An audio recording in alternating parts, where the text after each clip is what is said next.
Oh my gosh.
Melinda, I have another question. Yeah, shoot. When you tell them to pick a partner, are you putting them into rooms?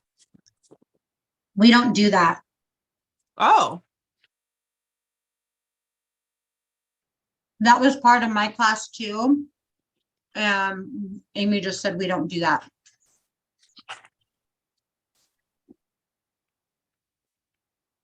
do you ask people to share their ideas? Oh yeah. Okay.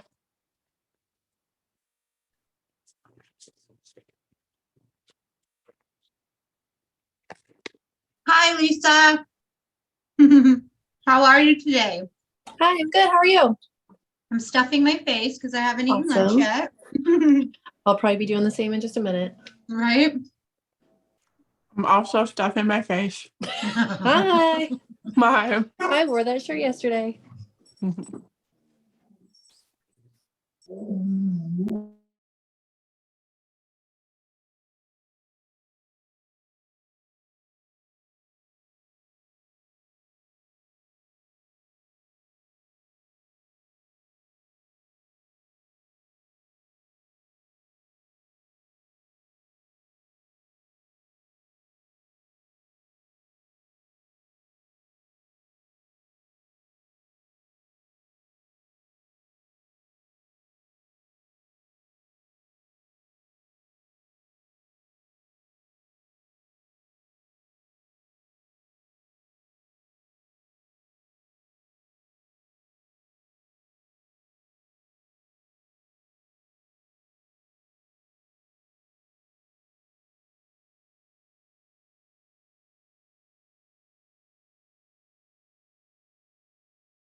Hey, Robert, how are you? Hi, Chuck.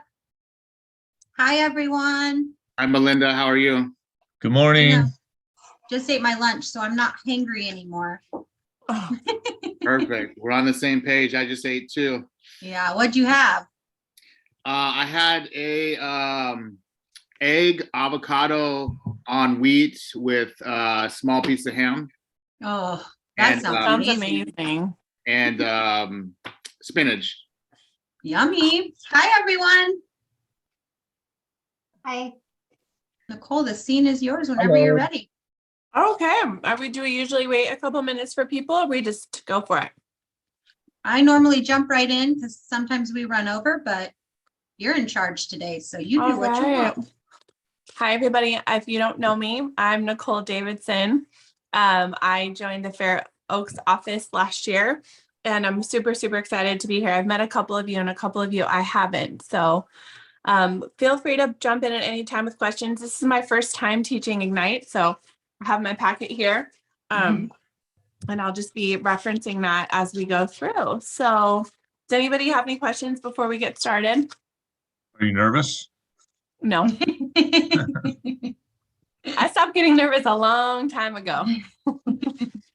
My previous life was consulting in software, and I had to interview for every single job. And then after real estate and interviewing with every single person, I just don't care anymore. So, all right. So we'll take a break about halfway through. So in about an hour, but obviously feel free to get up and do what you need to do in the meantime. So today we are going to talk about strengthening relationships. Okay, so I'm going to get my slides going. And I guess Melinda's going to leave, but she's going to help me by monitoring if you have your hand raised, just in case I miss it. And by letting me know Also if the you're, chat. yeah, monitoring the chat. Yeah.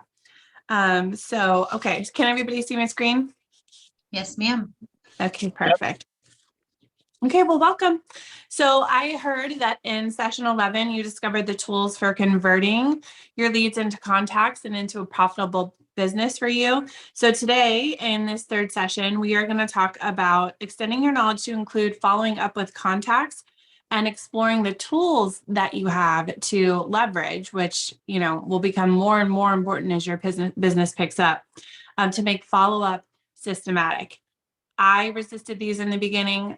One word of advice is just get started and use them relentlessly. So progress within the success system. So let's see here. An important note for the following questions. Let's see. No. Okay. All right. So I'm going to call on people. Melinda says that typically we don't break out into sessions. So I just want to encourage you to raise your hand if you have something to say. What challenges has anyone encountered since the last time we met? Real estate in general. Yeah, no, totally. I can give an example and you all can tell me. I can't see you anymore while I have this up, so that's unfortunate. I just have people that are pumping the brakes. Everyone's pumping the brakes right now. So that's been my biggest challenge. Are you guys agreeing with that? I have a couple buyers that want to wait until they get their taxes back because they don't have quite enough money saved up, or there's low inventory, that sort of thing. Yep. And sellers saying that they're fearful about how much they have to do to get their house ready. Right. And that my buyers keep saying, "Oh, we're gonna wait till the interest rates go down." I'm like, hey, we have programs out there to buy down interest rates, but they're still like, no, we'll wait. Yeah. Okay. Well, that's very, very common right now. Did you guys break out into accountability partners last time? Melinda, did people choose each other? No, we don't break out. Okay, not at Since all. it's via Zoom, yeah. Okay, all right. So by the end of the day today, you are going to be able to apply follow-up principles from leads to contacts. You're going to create a 36 to convert touch plan, design and use MOFR messages. Does everybody know what a MOFR is? We'll talk about that. that generate interest, and develop a strategy to grow the number of contacts in your database. To start thinking about what you'll learn today, let's consider what questions we have and what we'd like to learn about. So let's talk about what you want to learn about today. Does anyone have anything in particular that relates to MOFers or contacts and generating interest? What's a mofer? Thank you. Okay. Okay, let me find the exact thing because I've said it so many times now that I forget. Melinda, do you know the exact definition? No, that's why I asked the question. I was like, Oh, what it was the- you. I can't see you guys. Oh, Okay. sorry. I'm gonna give it a So- Google. Yeah. So it's for immediate response. So it's a message for immediate response. So basically it's creating something that people are going to immediately come to you about, right? So an example, you guys have all seen this, like a guaranteed sale, right? Like sell your house with us and we'll guarantee you the price that you want. That's one that Sarah Reynolds' team uses a lot. That's a MOFer. Did you find it, Melinda? No. Is Okay. it MOFER? MOFIR. And so these different messages, a lot of times it's just looking at things that you're already doing for people and repackaging it in a way that's going to be a MOFer, creating this interest for immediate response to you. So please speak up when you find the right one. Does that make sense to everyone? Can you think? Yes. You want me to read to you what I found? Yeah. During a shift, an effective lead generator will make offers that motivated buyers or sellers will respond to right away. Make offer for immediate response. Make offer. Got it. Yeah. So honestly, the acronym has never made a lot of sense to me, but the idea is that you are putting something out there that's going to have people immediately respond to you. So what that means is that you need to be tuned in to what people are concerned about, which you guys just identified. We identified several things that people are concerned about in this market, and then packaging something that relates to that exact thing. If that makes sense. Okay. So what mindset do you think that we need to adapt to successfully nurture relationships with contacts?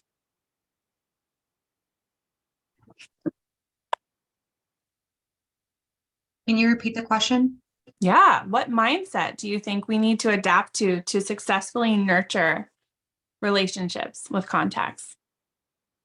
Providing value. Say that again. Providing value. Providing value. Totally. And what Being is a your good- mindset around that? I don't know. Okay. We'll come back to that. Did I hear someone else? Yeah, sorry, I think you need to be a good listener to understand what it is they're looking for in order to provide the value that they need. Right. And so the mindset to be a good listener might be, Positive? yeah, a positive mindset for sure, but also, the confidence of knowing that you have the value to bring, right? Does anybody else have something to offer? Consistency. Go ahead. Consistency. Consistency. Stay consistent with it. I mean, just really being on it and not allowing time to lapse. I find that to be very useful. Mm-hmm. Yep, that's important because the people respond to the people in the closest proximity to them when they're feeling emotional about it. Mm-hmm. So, yep. And someone else? An open mindset is also important, so you kind of can relate to the client's interests, maybe on a social level. That way, they feel more comfortable around you. Yeah, I love that. And that's part of the really, really good listening too, right? When you're listening to people, you can identify where they're coming from, which can allow you to generate the MOFer that they need in that moment, right? Good. Anybody else before I move on? Burning desire? Okay. Oh, This says exactly what I just said. People work with the agent whose emotional proximity to them is the strongest at the time that they're ready to transact. So yes, so as real estate professionals, we can't control when that moment happens, but we can control our proximity, right? And help them be ready to sell on their timelines.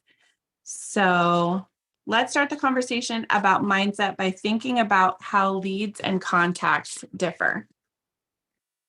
So obviously, leads are people that are leading you to an outcome. They're ready to go. Contacts are, it's everybody in your database. It's everyone that you have contact information for, which could be your hair person, your librarian. All of those people are contacts. They don't become a lead until they are interested in making a move. Okay. So in Shift, I don't know if you guys have read that. That was a very compelling book to pick up this year, and I've read it multiple times. Gary Keller and his team remind us of 3 things that lead to growth. The first 2 are thinking steps. First, we need to clarify around our goal and priorities. For those of you that I've already spoken to, that's like my biggest first step is getting clear about where you're headed and how to prioritize that, and then getting into action. So you guys have seen this before. It says, does anyone remember what this model is called? Some sort of funnel. I don't remember. Yeah, it acts like a funnel for sure. So that's great. It's the lead generation and database model. Lead generation and database model. So how might you define your difference between a lead and a contact?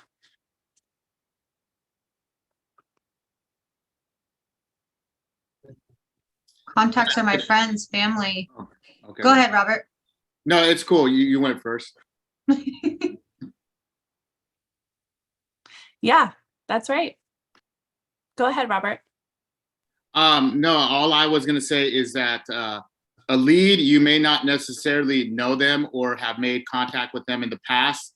And a contact is someone that may perhaps be in your database already from your phone, and someone that knows you and you know them. Okay. Great. So maybe someone you met at an open house or something like that.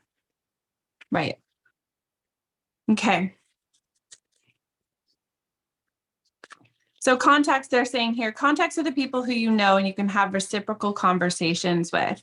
These are the people expecting to hear from you, and they know who you are, that you're an agent, and that you are able to help them. Leads are the people you have contact information for, and you have a way to follow up with them. So why is the distinction different? If anybody can take some time to think about why it's important to know the distinction between a lead and a contact. I would say that perhaps the relationship amongst each other is different. Yep. Because how does that inform you differently? What can you do differently? Well, strategically, the way you approach it is going to have to be different. Totally. It's like the way you would talk to someone isn't going to be the same way you talk to someone you just met. Perhaps like a friend that you've been friends for 20 years, compared to someone that you may have just met a minute ago. Right. And isn't it funny? I have a conversation so many times with people that I'm coaching about how it's so much easier for most people to talk to a lead versus talking to a contact because of the history of everything. So yeah, it definitely informs the way that you approach people. Okay. So the third C in our, I can't remember what that thing is called, but it's communication. So let me go to that slide. Oh, it's not up there. Bummer. Okay. Communication, you seek first to understand. So with a contact, you have some understanding, but asking questions and being a good listener is maybe the most important skill. And good listening is not just listening for information, it's listening for things that aren't being said, right? So that you can really, really help people. Okay. Okay. I'm going to move on. None of us started in this business being like, yeah, I mean, I'll be successful or I won't, right? We're all starting because we want to be successful. And success is built on relationships. And I know all of you know that it's just going to get beaten into your head over and over again that this business is relationship building. So someone said a top agent on the stage of those red talks that they do. If you guys haven't been to a conference yet, I highly, highly, highly recommend going. I'll come back to that. But this agent said, focus on building relationships and take market share. So I'm going to divert for just a second and tell you some personal, experience. So I think it helps kind of give credibility to why I get to talk to you today. But I moved to El Dorado Hills, and I didn't have a real estate license, and I did not know a single person when I got my real estate license. And I had 2 small kids, so I didn't have the luxury of time, the time that it takes to go and speak to people at their doors or to do all of the things that maybe, are being presented to you guys to do right now. The only thing I had time to do was build relationship. And I put this goal in my mind at the time. It wasn't about real estate. At the time it was December and my kid's birthday was in May. And all I wanted to be sure of was that I had people to come to my kid's birthday party in May. So I got nuts about building a sphere in this place where I knew no one. And I got really creative about it, doing things that, reaching out to people, microspheres that I already had.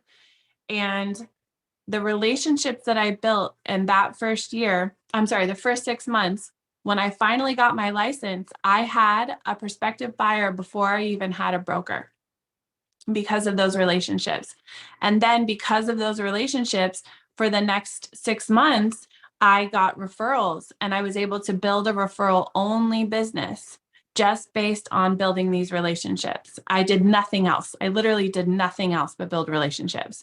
So that the power of it cannot be overstated. Okay. Does anybody have anything to add before I move on? I know you all have your own genius sitting out there. Okay. All right. Let's establish a mindset around follow-up with our contacts. Okay. If your database is the garden, then your leads are the seeds. Your contacts are plants and the conversion is your harvest. Okay. So what do you think about that expression on the slide? Today's conversation is tomorrow's transaction. How do you think about that as it relates to your mindset?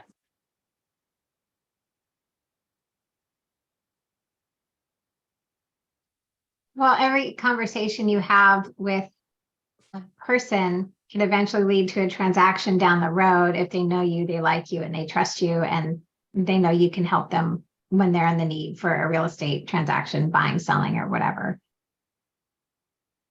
Yep. Yep. You never know who you're talking to. You never know. What else? I think of it as what I do today matters for tomorrow. Yep. Yeah. All the activity we do today is not today money. It's tomorrow money. Right. And so all the people that took, their foot off the gas pedal over the last couple of crazy years, and they let their lead generation slip, now they're paying for it because what you do today is what is going to get you paid tomorrow. So how do you make sure you will have a harvest large enough to fund your big life? How do you make sure of that every day? Right? So we have follow-up techniques. Some are going to feel good to you, some are not. I encourage everyone that I coach to find the ones that feel really good to you because that's where you're going to show up the best. Right? Christine and I just had this conversation earlier today. So in session 11, it looks like you guys discussed how you connect with leads to uncover their motivations and gain information so that they ultimately make an appointment with you and help them with a real estate transaction. Over the time that you've had apart, has anyone had a chance to implement that they can share? I have one. I'm remodeling a house for someone, and I went into Home Depot, and between the people that were helping me at Home Depot, because I sell real estate mostly, not remodel, so I don't know what I'm doing when I'm in there, but I walked away with two leads based on the people that I was talking to in there. Just connecting with people about what's happening in the market. Lisa, what about you? Lisa. I met somebody yesterday when I was doing inspections who was actually the friend of the buyer who was interested in buying some land. So I connected with him. Nice. Very nice.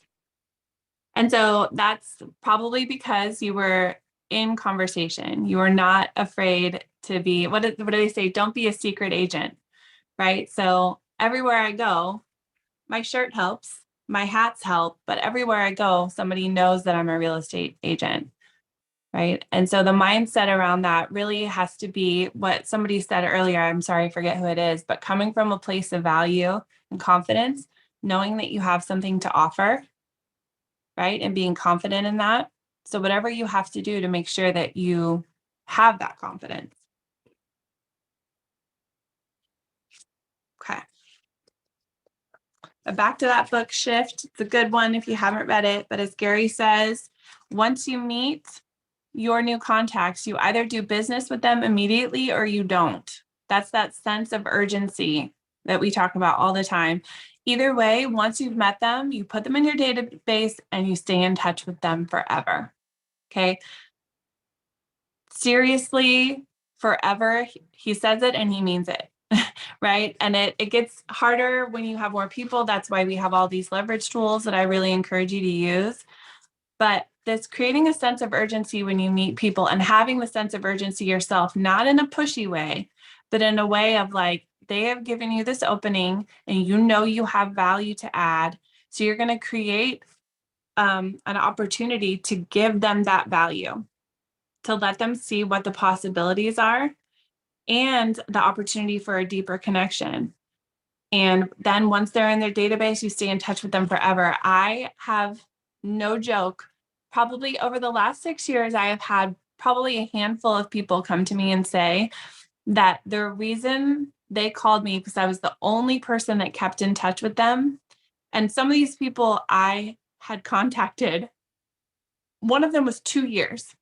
2 years I contacted them with zero response. And I wasn't using a CRM at the time. So this is me calling and leaving voicemails and text messaging personally for 2 years before they even contacted me back to say, oh my gosh, I'm so sorry. I haven't gotten back to you. I'm ready to sell my house. So what is the saying that's on my wall, Lisa? Delay is not denial. Just because you're being delayed does not mean they're denying you. And just because they're not calling you back does not mean rejection. I love that saying.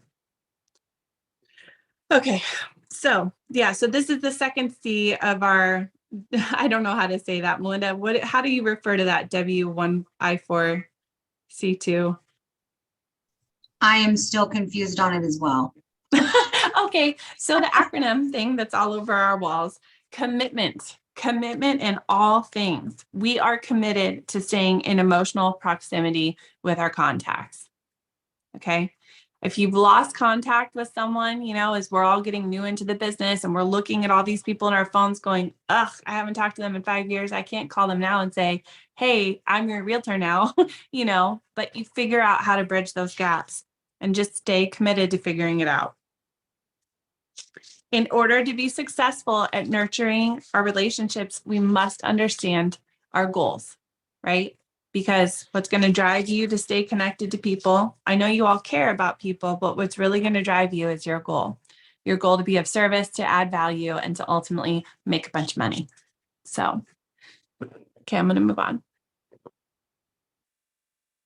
Okay, so here we are identifying our goals. Okay, take a look at this graph and compare it to the wave graph where every person in your database is on the wave of being ready to buy. In this graph, we have the lead generation phase on the left, where you're gathering and storing leads rather quickly. Okay, and in fact, you can generate leads in days or weeks. That is for sure. Once you decide you're going to do it and you start getting in action, I think that you will be surprised at how quickly it all happens for you. I think Lisa I'm going to keep bringing you up because you're a rock star and I happen to know that. But I think Lisa is a perfect example of that right now. She just decided to go full time in January. And I think just a couple of weeks ago decided to get committed to her database. And she's already got, I don't even know, like 4 or 5, maybe 6 appointments. It happens really quickly when you're committed to it and in the right mind. So on the right end of the graph, you're busy with the transaction process, which can last from 2 weeks to 2 months. So how long is the lead follow-up phase? Does anybody know? Or what do you think? Forever. Forever. Yeah, as long as it takes. As long as it takes. Amen to that. Do you recall how many years it is between buying homes on average? 7 to 10. 7 to 10. Yeah. I think actually, I know they just redid this, but I feel like maybe it was 6 the most recently I heard. So 7 to 10. 7, between 5 and 7, no? Yeah. See, that's what I heard as well. The point is that it's a long haul. If it's 5 to 7 or 7 to 10, that makes sense how important lead follow-up is, right? And the bigger your database grows, the harder it is to do it all yourself, which is where the leverage comes in. So lead follow-up implies lead conversion as well. You're always querying whether the person is ready to meet for a real estate need. And lead follow-up plus lead conversion is the path to a signed contract and a transaction. So of course, leads who express immediate interest in your service are most likely to be ready to convert to appointment right away. And these are the golden leads, right? So these people are the people, at open houses that are showing up ready, willing, and able. They're telling you, I'm here because I'm interested in some way, shape, or another, right?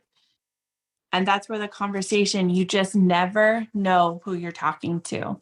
The questions are so important. I will never forget. I think this is in like my 3rd year in real estate. I was at a particularly busy open house and it was a really nice neighborhood. There's lots of nice neighborhoods, but this one happened to be like expensive homes. And someone walked in who a person may make judgments, on who can or can't, who's a looky-loo, right? Who saw the sign and just wanted to see the pretty house.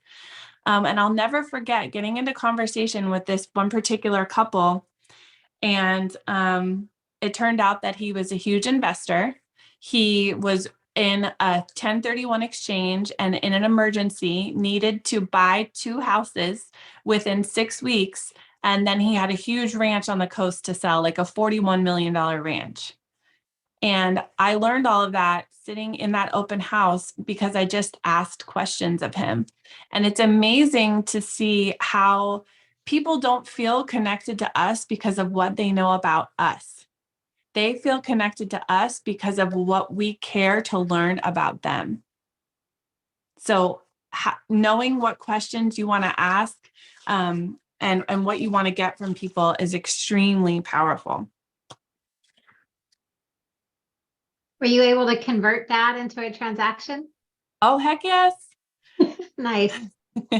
Yeah, he's been my client for years now. We've done several transactions together. So yeah, open houses are my jam. If you ever want some open house tips, I love to talk about it. Okay. So, just to wrap that up, you just never know who you're talking to. You never know who's the whale, right? You never know if the guy at Home Depot that's selling you the thing is sitting on a bunch of money ready to do something with. So you just know the right questions. Okay, moving on. Your goal from session 11 was to convert leads to appointments. And we learned that not every lead is able, ready, or willing to meet with us right away. So when we encounter folks who aren't ready for an appointment, we follow up to stay in contact until they are ready for an appointment. So if you had to guess, how many times have you agreed to be in someone's database when you are not ready to do whatever it is they are selling? A lot, right? I go on those websites and it's like, if you give me your email, I'll give you a 15% off code. I'm a sucker. I want the code. I give them but I'm not ready to buy yet, but now I have the code, right? So it's a lot of times. We all do it, including all the times you signed up for an email list or text message for a discount code you never use. Yes, exactly. That's what I'm talking about. So you all know what I'm talking about? Yeah, yeah. So how many of you, by a show of hands, end up eventually buying something after receiving multiple messages from the company or person who has you in their database? All of us? Yeah? Yeah. Not every time, right? But occasionally it does work out that way. You sign up for the email and then it keeps showing up in your box. And at the very least, you have brand recognition now. At the very least, people will remember the name that keeps showing up in their inbox. What does that tell you about follow-up? You know? What does that tell you? Oops. Anybody? Well, what it tells me is that top of mind matters. And when people are ready, they will come to you because you're in proximity to them. That's what that means. Okay. Any questions before I move on? Any comments? Any insights? No. Okay. Okay. We've talked about mind share before and how important it is to convert leads to contacts and contacts to appointments. So take a look at these statistics here. 74 to 75% of all buyers and sellers spoke to just one agent before choosing them to represent them. I can tell you that in the time I've been doing this, I've only been shopped, meaning had a listing appointment where they were talking to more than one person, like 3 times. So only 15% of them even considered more than one agent. Yeah. So that's powerful to know, right? What does that say to you? We need to be opportunistic. That's right. And the mindset plays in there, right? Because if your mindset is, ugh, there's so many other agents out there, right? If the mindset is, oh, you know, well, why would they choose me? I've only been doing this 3 months, right? Oftentimes it doesn't matter. If you're present, you're probably going to get picked, you know, assuming that you have something intelligent to say, which I know you all will. So you need to be top of mind when they think of real estate, they think of you. That's the definition of mind share, right? We have market share and mind share. So do you remember the earlier discussion of how many real estate databases each of your leads and contacts are in? Think about it. How many different real estate databases are you in? I know I get tons of emails from realtors. Have you ever visited a competitor's site and then started getting emails and texts and perhaps calls from them? Bingo, you're in the real estate databases, just like your sphere of influence, along with everybody else in your database. So it follows that goal number 2 of nurturing our relationships with our contacts is to stay top of mind. The data shows that most sellers and buyers only interview one agent. That means if I'm not the first name that comes to mind, they're going to pick someone else. I was reading, one of the best books I read in the very, very beginning of my real estate career was 7L. And I think it's like 7 levels of something, communication or contact or something like that. And I'm going to butcher this, but I'm going to try to tell you one of the things that really stood out to me, and this is before Donald Trump was president, it was just, they just used him as a famous figure, talking about how if you, okay, so let's all just like clear our minds for a minute and walk through this with me. If you were driving down the freeway and you saw a billboard that had Donald Trump saying, "Come to dinner at my house," how many of you would be like, "Oh, cool, I'm invited to Donald Trump's house, I'm gonna go"? Like none of us, right? So, okay, so let's say then, 1 degree closer, a newspaper arrives at your house and it's got an ad in it where Donald Trump says, "You are personally invited to dinner at my house." How many of you are going to go? Like nobody, right? And so it goes on and on like this until he says something about, if Donald Trump knocks on your door, shakes your hand and says, "You are invited to dinner at my house," who's going to go? Oh, we're all going to go.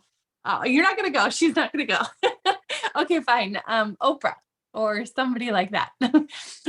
When they're there in front of you, that's the real relationship. So all of this other stuff is great for recognition. We know who Donald Trump is. We know that he's inviting people for dinner. But it's when the personal connection happens, the real connection, the conversation and the relationship, that people will take action with you. So,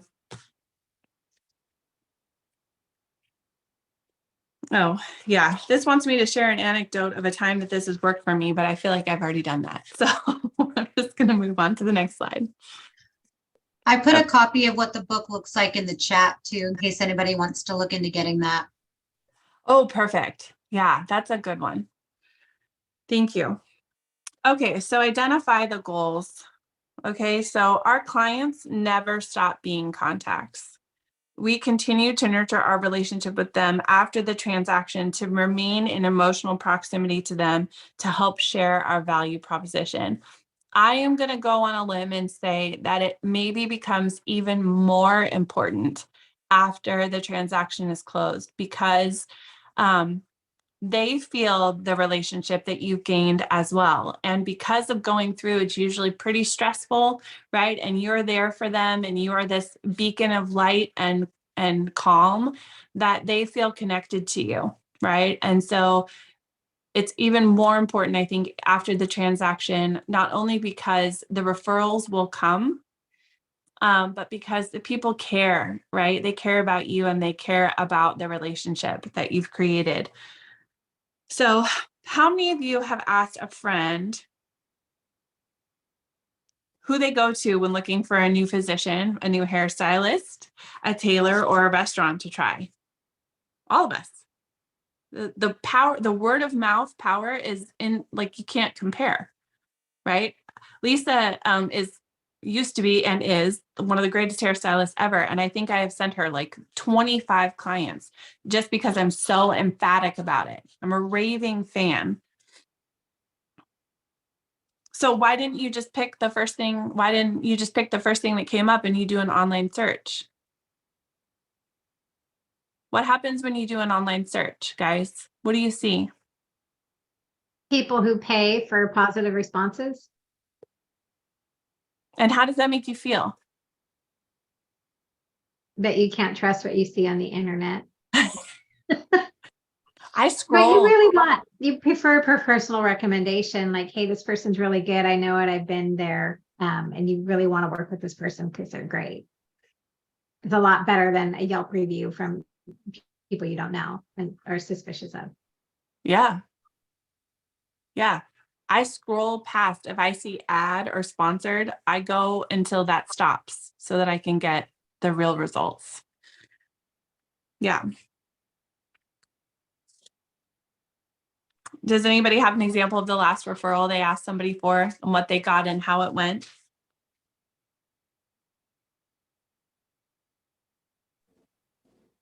I like to ask people who are similar to me and similarly minded, so that they're going to send me to somebody who I'm going to really connect with.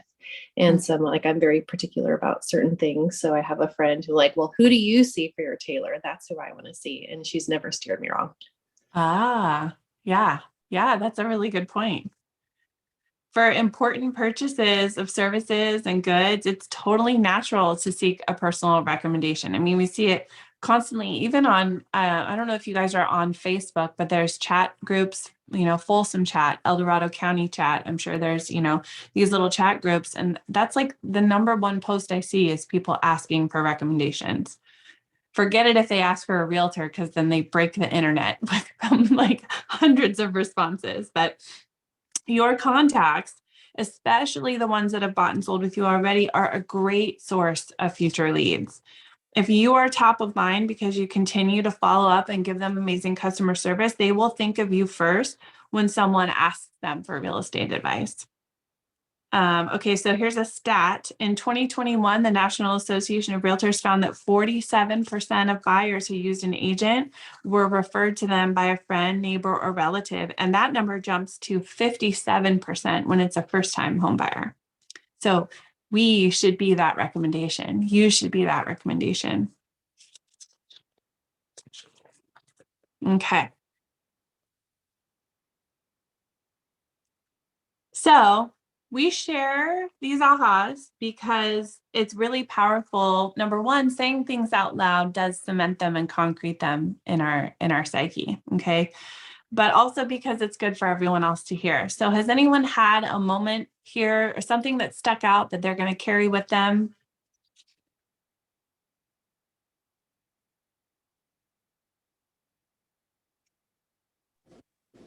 I think the reminder of and the analogy of it being a garden and really just thinking about planting the seeds right now, especially as we have a lot of that deferred decision that's happening right now. People aren't quite ready, and just kind of sticking to it and reminding ourselves that delay is not denial is a really good one for me. Yeah. Yeah. Okay. What else? I think Lisa said it very well. I agree with her with the planting the seeds, having those conversations, taking those moments when we go out to the stores. Let's say it's a Home Depot, or it's any business around us. Having those conversations and keep doing that and hold ourselves accountable. Eventually, what's going to happen is that these people are going to come back around and they're going to entrust and maintaining those relationships, whether it's a social media or within our sphere of being involved in groups and activities where I get to put myself in front of more and more people. Yeah, those activities where you feel your best is where you're going to show up. I love that. Anything else? So I don't know if this is on topic or not, but you mentioned that you have hats and shirts that you wear out that get people attention. Do you have a good source for those? Oh, So like gosh. when we're at like grocery store, Home Depot, or King's Games or whatever. Yeah. Well, where I got my made was, I can't remember. I'll get it for you. There's a guy in Folsom. Actually, Melinda, don't you do this stuff? Is she still there? No, she's on hold. Okay, I'm pretty sure Melinda makes t-shirts. Yeah. I got some t-shirts made on Vistaprint.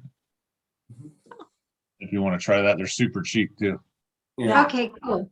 You Thank also you. get like a t-shirt place in the mall. I had mine done in the mall, but I got. Was it say this guy? Oh, you went away. This guy's a realtor. I love that.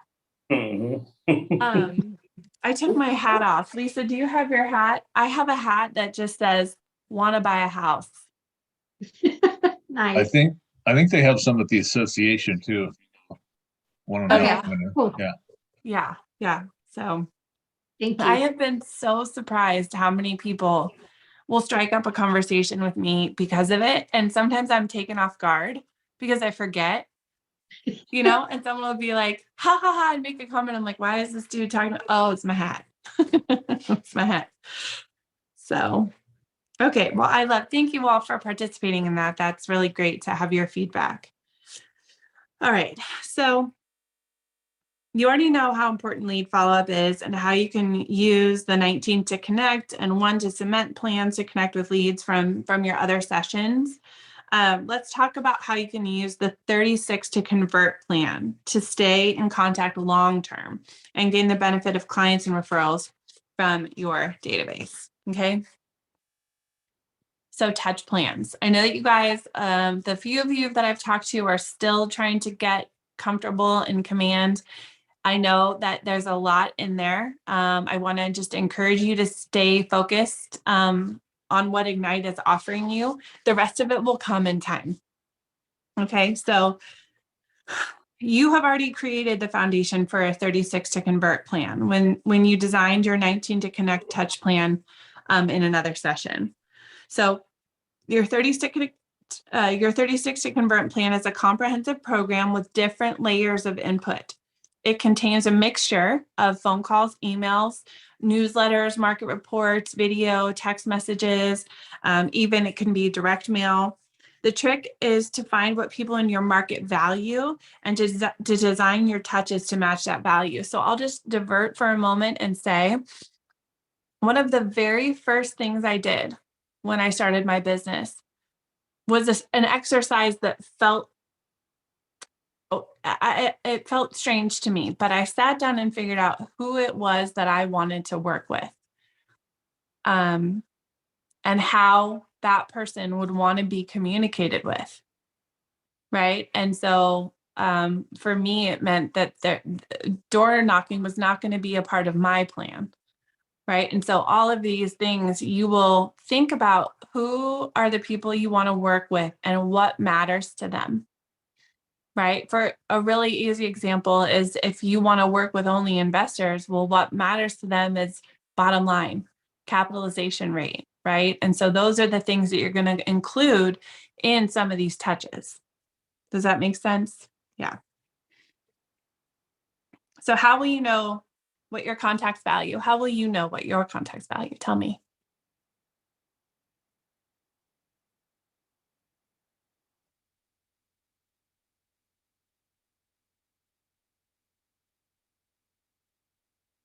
I'm not sure how to answer that question because I I'm haven't not sure done how to answer that question because I haven't done this exercise yet. How do I couldn't find these existing? Is this something I do myself? Is it something I do myself? Oh, you're echoing weirdly for me. I don't know if that's happening weirdly for me. I don't know if that's happening for. Is Now everyone everyone hearing an is, echo? yeah, now everyone is echoing. Oh, it stopped. Huh. Okay, good. Good riddance. You were saying you don't know how to find the touch plans.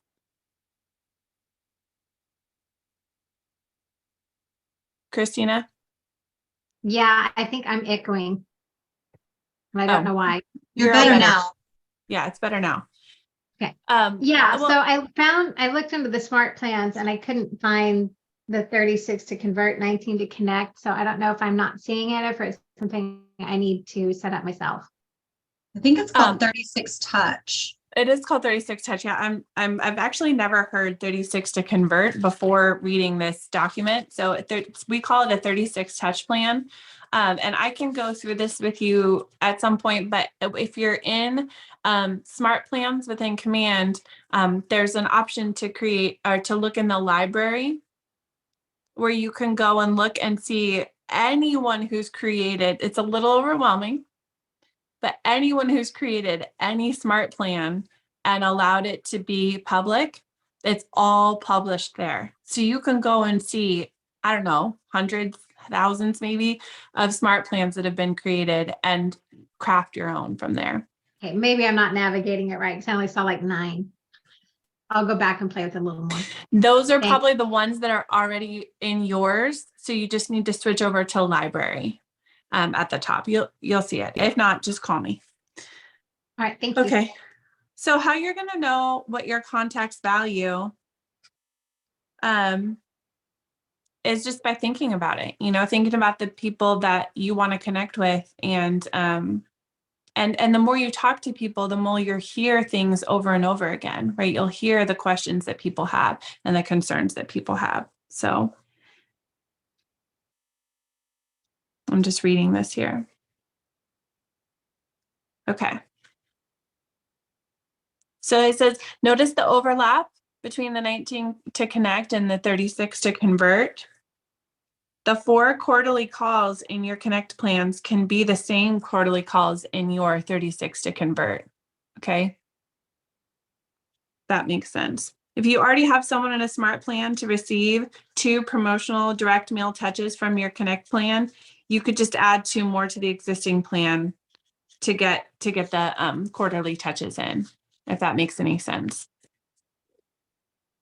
So our messages for the 36 touches should do 2 things. One is build our connection to the contact by getting to know their needs and wants by asking questions. And 2, to elicit a response from the contact that puts you into dialogue with them as quickly as possible.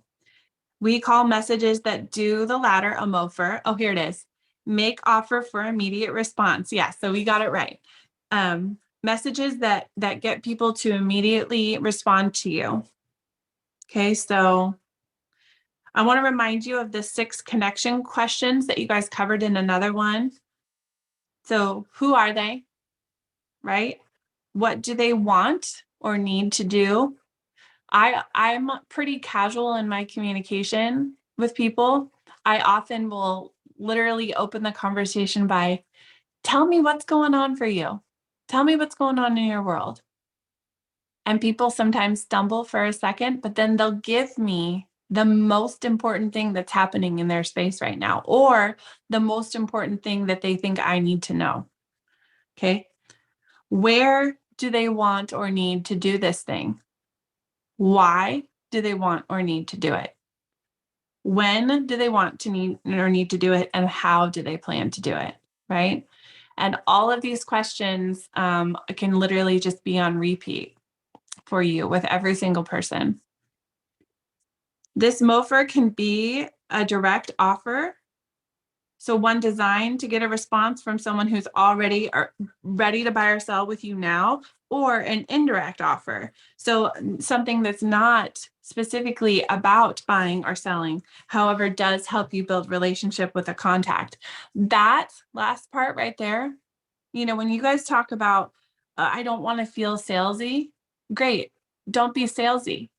Have value to offer. I'm so sorry. I can't remember the name of the gentleman who started this conversation today with had value. What's your name? Chuck Bagwell. Hi. I stole that from you, actually. I'm sorry. Well, I great. plagiarized it when I talked to you Monday.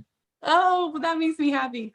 So, that second part about adding, having something to offer them that's not about buying or selling, that is my playbook. My purse, my intellectual purse is filled with things that, ask Lisa, sometimes I overwhelm people because I have so much to offer them about what is possible and what they can do. And nobody leaves my world without at least knowing one new thing about how they could be in real estate. And they for sure know that I have every contact for them for whatever direction it is that they want to go that day. And those toolkits, like those options, those MOFR for people, build so much connection and trust, because when you immediately take off the table, oh, you don't want to buy or sell right now? Cool. Let's talk about the million other things that I can offer you in terms of value. So, and the way that I have built those, right, is by being an expert, by mastering my craft, always being in contact with a lender so that I know what's going on, right? Always seeing inventory so I have something to say about what's out there right now. Following smart people on social media, like SAC Appraiser. If you guys don't follow him, you absolutely should be following Ryan Lundquist. What's a Mortgage on Instagram? What's a Mortgage is a lender out of Southern California. He's all about education. And the third one, Keeping Current Matters. Keeping Current Matters. That just once a day, looking at what they have to offer so that you have something to offer people. So all of that being said, what is something that what's coming up for you? What is some indirect MOFRs that you might use in your touch plan? Tell me. No wrong answers.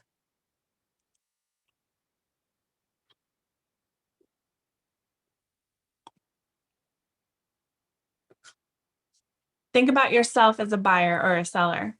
You know, what is something that you would find valuable?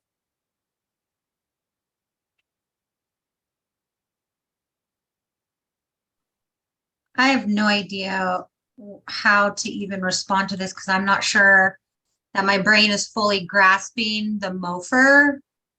But in my opinion, are you talking about like if I have buyers that are wanting to buy in March and the feds are meeting tomorrow to discuss rates? Like, is that what you mean? Like telling them like, hey, the rates could go up? Do you think you'd be interested in looking at homes sooner? Is that what you mean?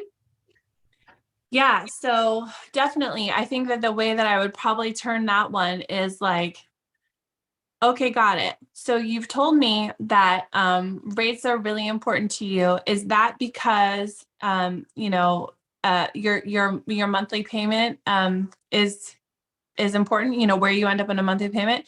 And you say, yes, that's important. Okay, great. Well, that being said, what you should probably know then is that the feds are expected to raise them again this year. And so, you know, if now's not the right time, now's not the right time, but you should consider that there's a chance of it becoming even harder in a couple of months. So what I would like to offer you is let's have a conversation with my preferred lender. Let's have a conversation to just see what's possible now. They will give you a whole picture of scenarios for you if the rates change a little bit so that you can see exactly what payments would be and how it would change. And if that ends up just being information for you right now, then that's great. Maybe it'll answer some questions and it'll be exciting, right? Or maybe it'll answer some questions and you'll just decide this isn't the right time. Right. But what we just did there was we created an opportunity for them to immediately engage more with you. So the immediate response is yes, yep, let's talk with a lender. So that gives you another opportunity to guide them to someone and to have more conversation. Another offer for immediate response might be, oh, you're interested in potentially, buying a rental property. Or if they say to you, I have a ton of equity in my house, I want to get out. Oh, okay. Yeah. So I've spent the last year really, really learning a lot about alternative financing. You know, the banks are really thirsty right now because there's not a lot going on and they're being really creative with their products that they're offering people, right? All above board, nothing crazy like in 2008. But I think it sounds like it would be a good idea for you to have a conversation with someone or even just me to talk about what might be possible for you right now. Let me get your phone number and I will hook you up with my lender and you guys can have a quick 15-minute phone call. No need to run your credit or anything, right? So this is immediate response. Like I said earlier, one of the big ones that like Sarah Reynolds' team does is they do a guaranteed sale, which, maybe people in this group are not there yet, but we will get there. But they guarantee a sale for people. And so one of their offer for immediate response is, I can't remember how she words it, but it's like, sell your house within 72 hours or we'll buy it. And she gets an immediate response. Does that help, Melinda? Okay, good. So does anybody else have any examples of indirect MOFRs you might use when talking to people besides the ones I've given you?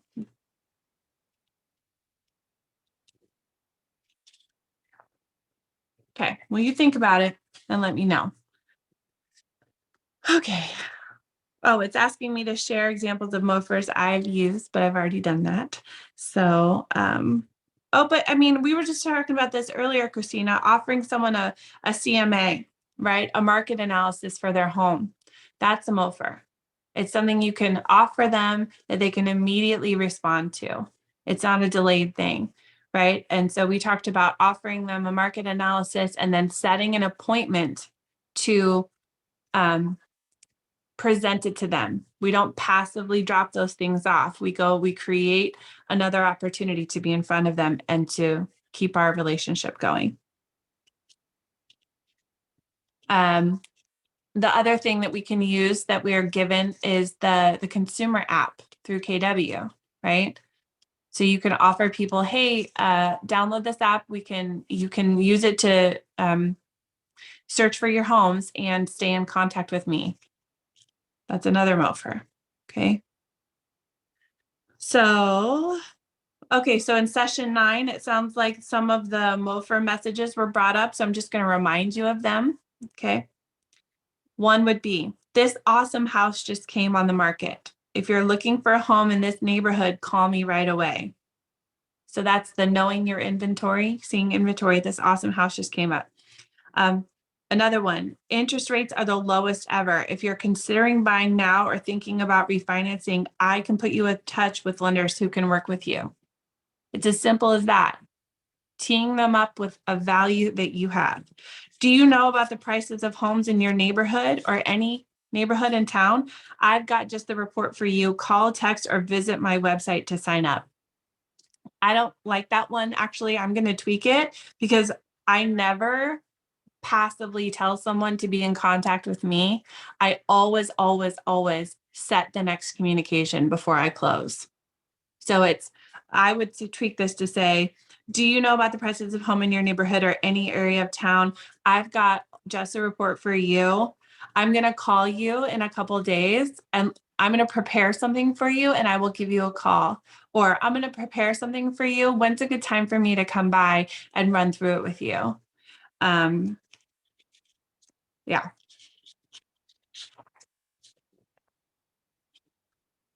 Okay. Moving on. Does anybody need a break? Melinda, you mentioned in between classes, but I'm not completely sure what that meant. What time is it? Oh, it's 2. We should break. We should break. Okay.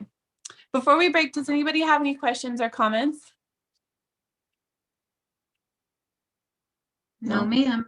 No, ma'am. Okay. All right, then we are going to break for 10 minutes. So we'll come back at 2:11.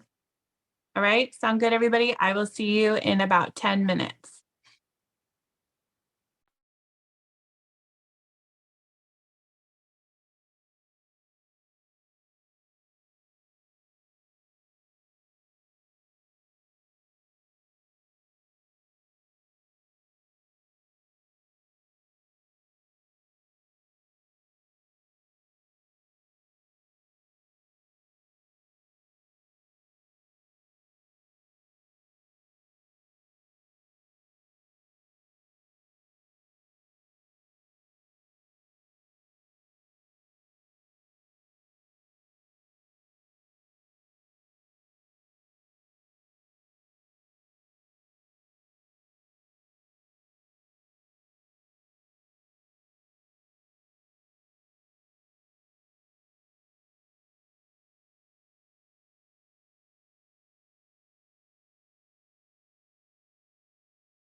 All righty. Is everybody back?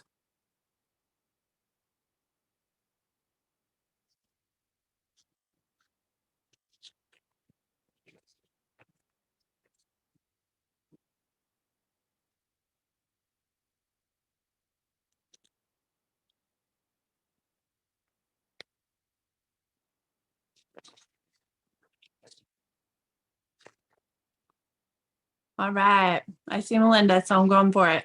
Hope everyone is back. All right. So, in the interest of time, there's a couple of things I'm going to skip over. There was an exercise in here to take 10 minutes to work on your 36 touch plan, but we are not going to do that because we have a whole other class that we need to get through. So I just want to talk to you a little bit about planning your touches,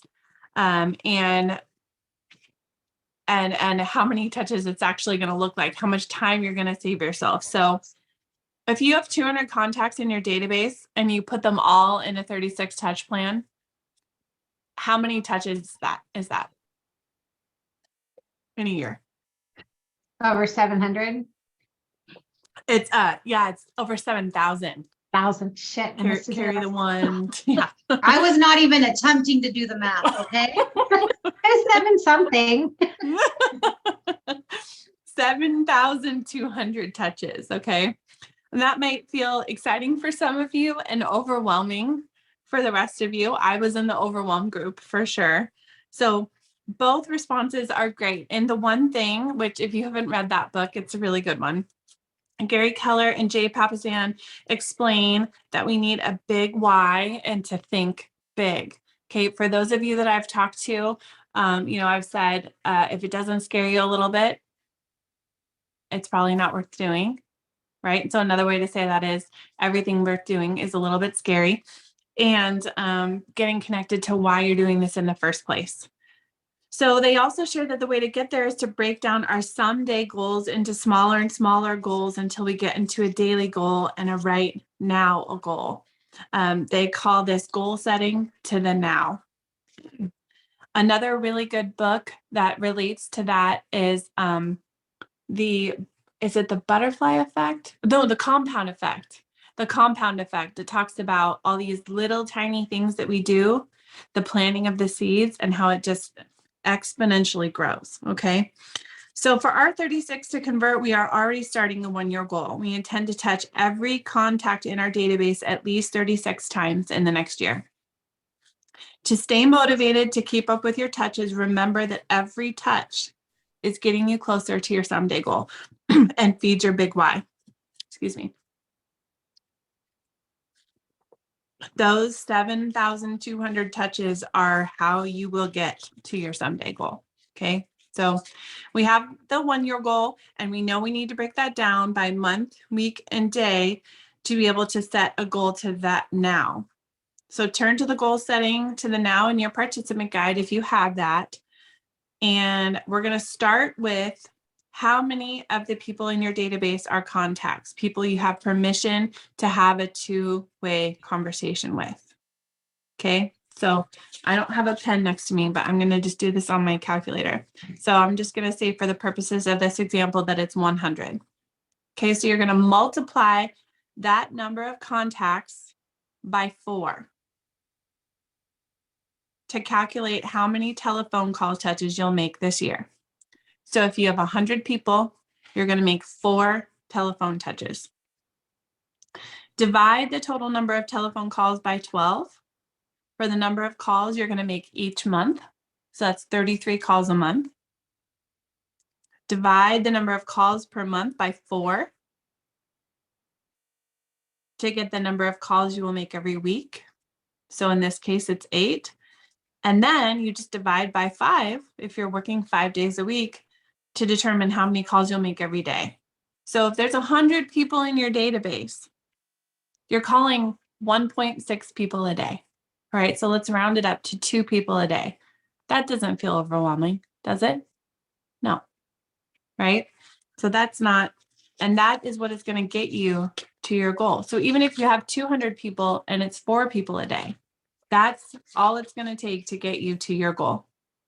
And I love that. And you can do the same thing. We can do the same thing with your commission if you haven't done that already. So you can leverage tools like your smart plans and Twilio in Command to make your touch plans consistent and less time intensive.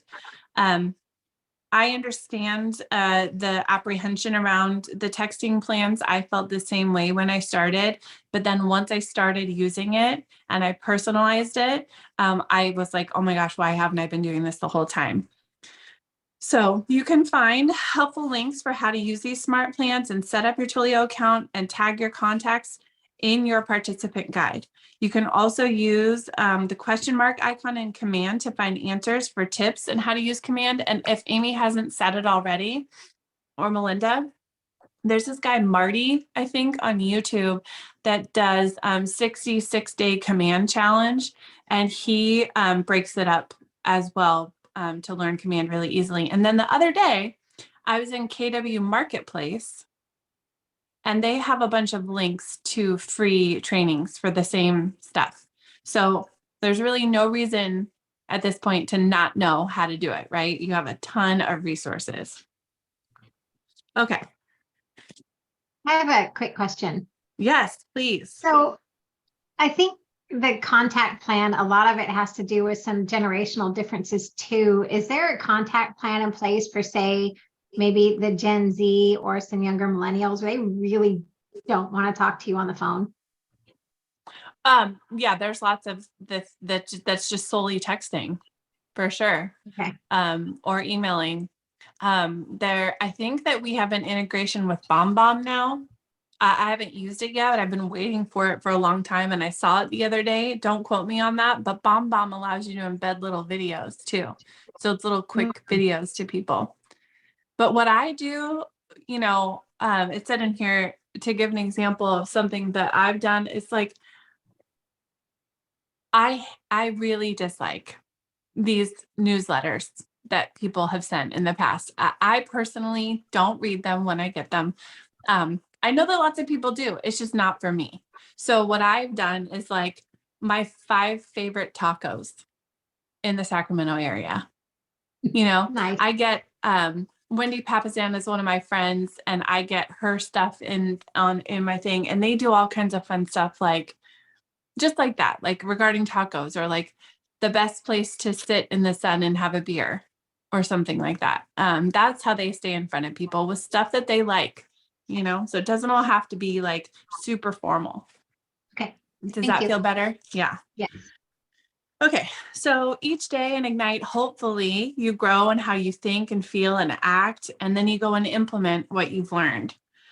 From learning and ahas, you move toward the achievement of your big life. And hopefully that's why you're here, as for us to support you in creating all of that and reaching your big goals. So I would love for you to take a couple minutes, and I really mean a couple because we're running out of time, in your guide to write down for yourself at least one way that you've grown since being an Ignite, or some way that your mind has expanded in what you're going to do and what's possible for you. It's really important to take the time to reflect on what you've learned. If anyone wants to share, I would love to hear it. But if you don't, that's okay too. Well, it's only my second day, so there's We're not blowing your mind yet. Okay. Okay. I'll share something quickly. Yeah. So as you know, I'm pretty new in this process and am just starting to work with, some of Nicole's buyer. For those of you who don't know, I'm on Nicole's team. And even just the few conversations I've started to have, I'm realizing that I know more than I think I know, and I am able to provide value. So that's been a huge confident booster for me, because I'm realizing like I do have a lot to offer, even though I'm new. I love that. I love that too, because that's all, I think all of our brains are telling us, you're going to get asked questions you don't know. Well, of course, that's okay. But you're also going to be able to answer a lot of questions that you didn't realize you're going to be able to answer. Yep. So the lesson I'm hearing in that is just go start. I think I told one of you that my first year, my mantra was just take massive, imperfect action. So if I had an idea, I did it. I just did it. I didn't sit and plan. I didn't sit and think. I just went and did it. And the faster I did it, the faster I learned. Did I fall on my face a couple of times? Oh, for sure. For sure. But like I said, I don't get embarrassed anymore. I don't get nervous. I just do it and I figure it out. So this says something about doing something for the next 2 hours. I am certain that that is incorrect because we don't have that much time together. So I'm just going to skip it. Okay. So our success system. The purpose of this is to develop the mindset and skills and the tools you need to build relationships and secure an appointment, right? So this is just flexing the muscle over and over, building the muscle. So this systems tracker includes 10 conversations with your sphere. So people who know you and that you know, 10 contacts added to your database. So that means their name, their phone, their email address, and hopefully their home address as well. 10 handwritten notes. I mean, I'm such a nerd. I love it when I get something handwritten in the mail because it's all crap. And when something is handwritten, I'm like excited and I love it. It feels special. Don't underestimate that. Express gratitude to people, or let them know you're in real estate. Okay. Utilize the 10-5-1 model for social media engagement. Okay, so I assume you guys have already talked about that or that we will talk about it later. If not, talk to me and we'll figure it out. They see this every class. And can I add something? Yeah. I don't know if this has happened to anyone else, but has anybody gotten a handwritten note and you open it and you find out that it's not actually a handwritten note like they have? And I was like, oh, you tricked me. But you know what? I opened it because it looked like a handwritten note. So I was like, this has to be important. Handwritten notes work. Yeah. Yeah, I got you, Melinda. I had that too. So during the process after I got my license, I'm looking for a brokerage and I thought it's a handwritten note. So I opened it and it wasn't. Yep. Yep. Yep. They're getting tricky, but it works because I opened it. Yep. So I think of that when I think of writing my handwritten notes because I'm like, my handwriting sucks or I don't know what to write. It doesn't even have to be anything great. Thinking of you. Hope you have a great week. That's it. Yep. It's true. It's really true. There is an app called Thanks, but it's without any vowels. TH, I don't know. You'll find it. It's teal. And I love using that too, because it's an easy way to like throw someone a thank you that they get to go choose. So you can like if Melinda did something nice for me, I could just put her number in and tell it how much I want to spend, and it texts her an invitation to go in and pick her own thank you, wherever it's like a $20 gift card or whatever she wants. So Melinda, correct me if I'm wrong, but I'm looking through the rest of this and it looks like it does not apply. We're not sitting together making phone calls today. So I'm going to move on to our second class unless anybody else has something to offer or question, suggestion. I have to add something on the topic earlier though. Yes, So please. what I got from Ignite is that since I'm probably one of like the oldest in Ignite, and some people probably are wondering why I'm not graduate yet.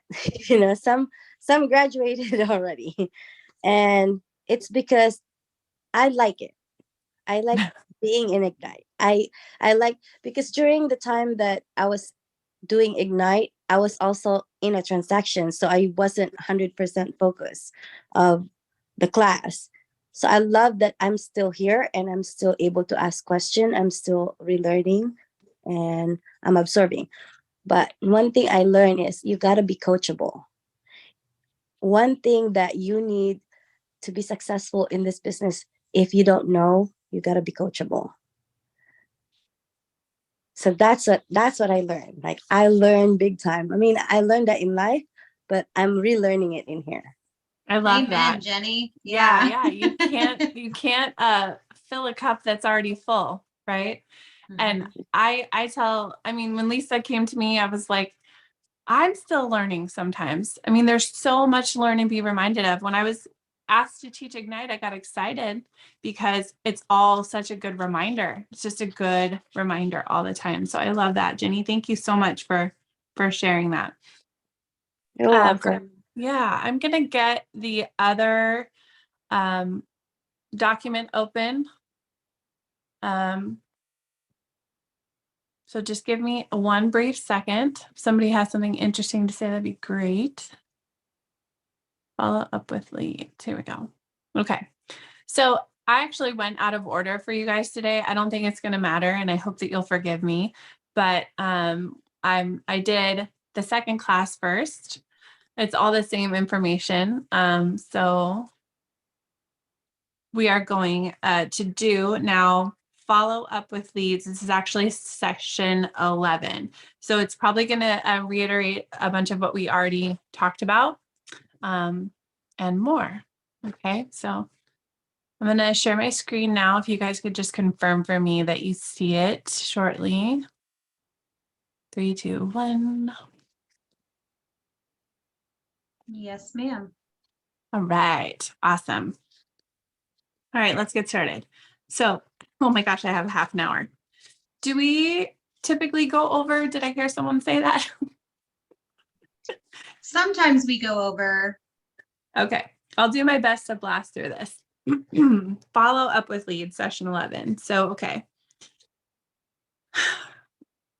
After lead generation, of course, lead conversion it's why we're all here, right? We don't get paid unless we convert someone to close.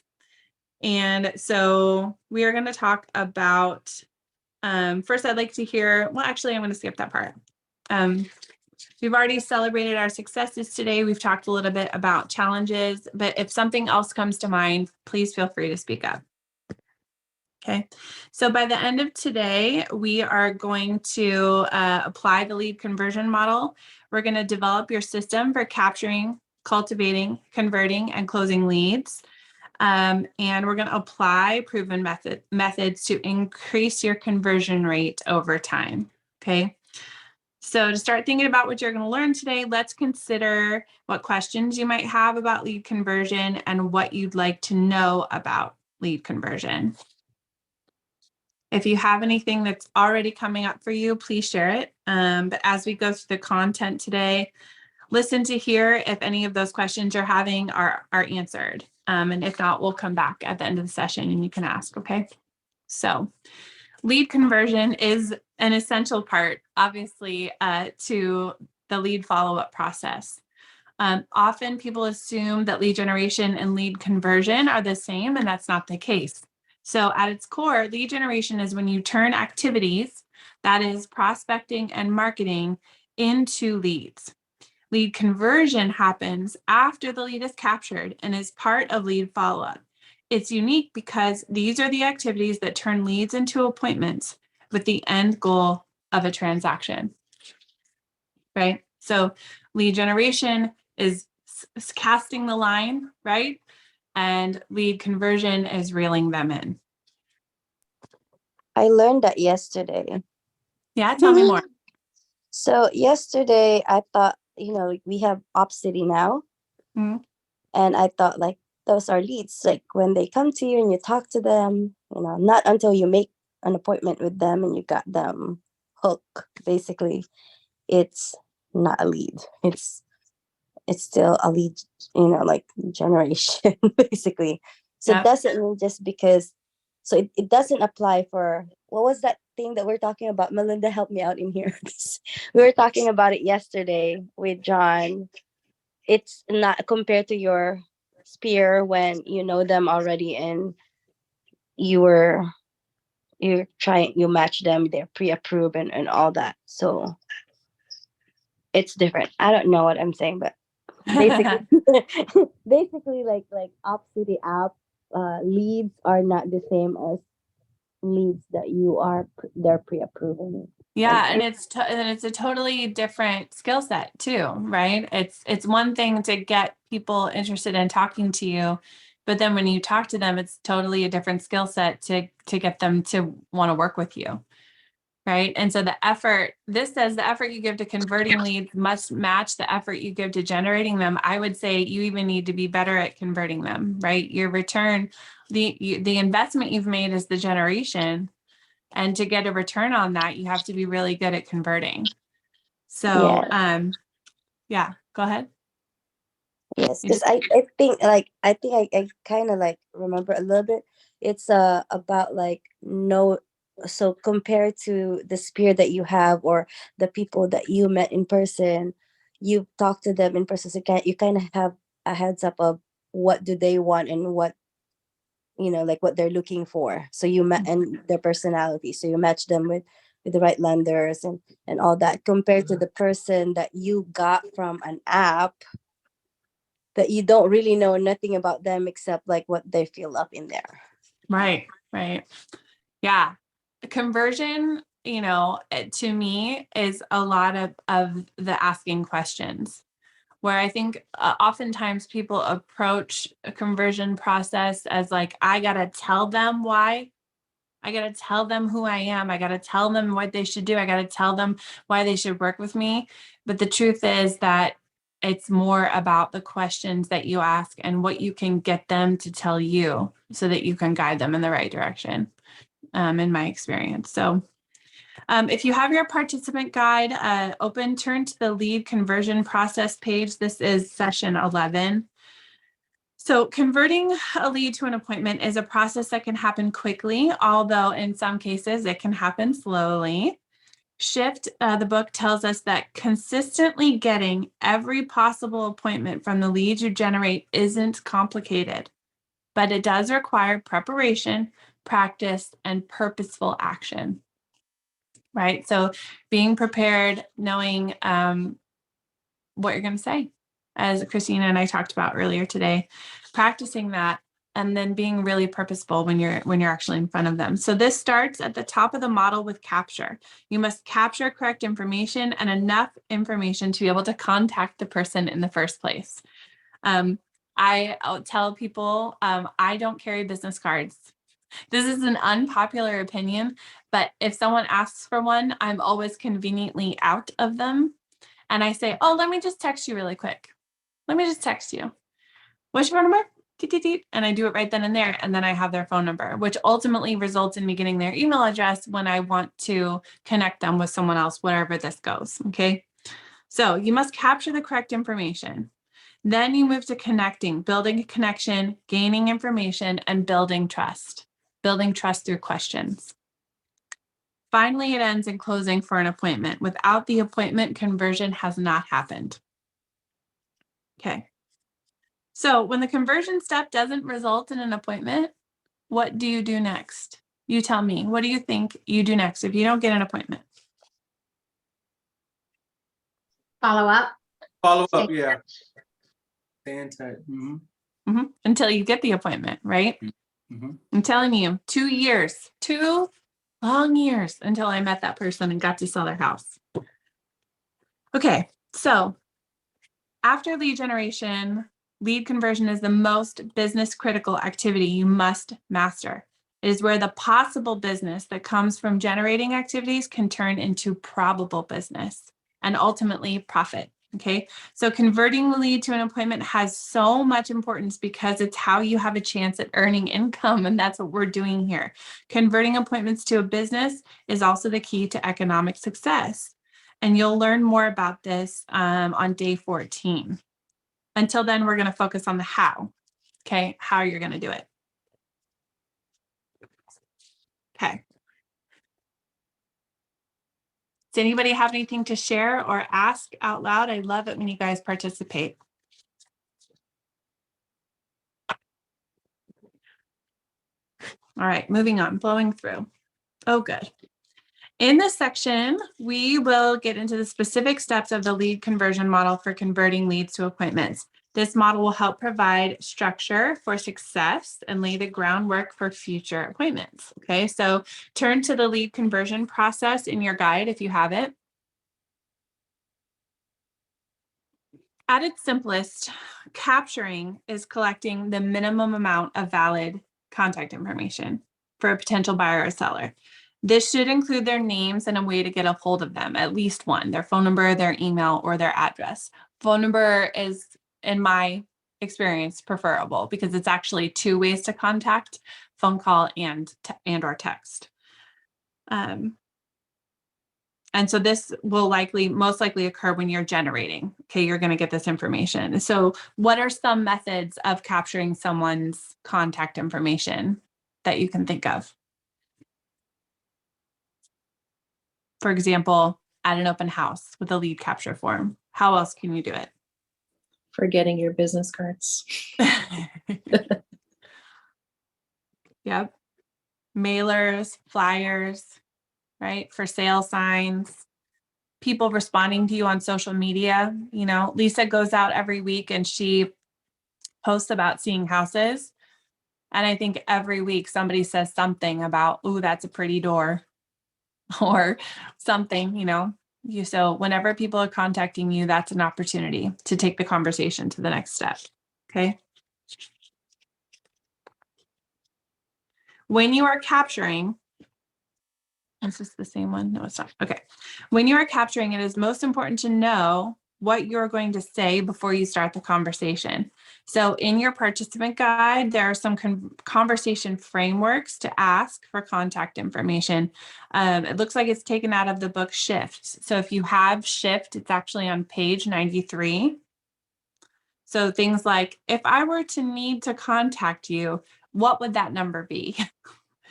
If I found exactly what you're looking for, how would I get a hold of you? If I found out that information you were wanting, how would I get it to you? For this first step of capture, have a system like this in place, capture all leads into your database, and continue to cultivate using the touch campaigns. Now, these touch campaigns, you know, we're talking a lot about automating conversation, but it also can be automating a task that goes onto your command. So it reminds you to personally touch. And I think that a hybrid of all of those things is important. All leads may not be ready for an appointment. So your goal then is to gain mind share and continue to stay in close emotional proximity. So when they are ready, they think about you. Okay. So there is an activity in your participant guide that I am going to skip so we can keep plowing through all of this, but I encourage you to go back and think about how you're currently capturing leads or what your favorite option has been that you've heard so far and what information you're going to collect from them, and then how you're going to categorize them or tag them in your database. Now, this may, again, don't be like me, learn from me, because I did not use my CRM tool in the beginning and now it's a mess and I wish that I had. So tagging them, even if it's just, you know, met at open house, or called on whatever listing it is that you're working on, okay? And then also think about what you can do to improve your current capture system, okay? If anybody has a brilliant something, I would love for you to speak up if you're thinking of something great to do. Otherwise, I'm going to move on. Okay, so the second step in this process is to connect, right? So connecting is about laying the foundation for a working relationship. What's important during this step is to listen. I've said it a million times and I'll say it again, asking good questions, offering solutions, and keep the focus of the conversation on them, which may feel counterintuitive, okay? The goal of the communication, in addition to building the relationship, is to determine their urgency or give them urgency, create urgency for them, give enough information to know how to prioritize this lead, and to help you know which touch campaign you can use as a follow-up plan. So you were talking earlier about, you know, Gen Z or whatever, it's right. Like, I'm not going to be emailing someone who would definitely, absolutely prefer to be text messaged, right? As you communicate and connect, keep these best practices in mind. Embed your value proposition into the conversation to position yourself as the local expert. One of the best pieces of advice, or I don't know if it's advice, but mindset shifts that I got from someone was, people don't know that you're not the expert until you tell them, right? So if you develop your, here's how I'm the expert value proposition, that's all they're going to know.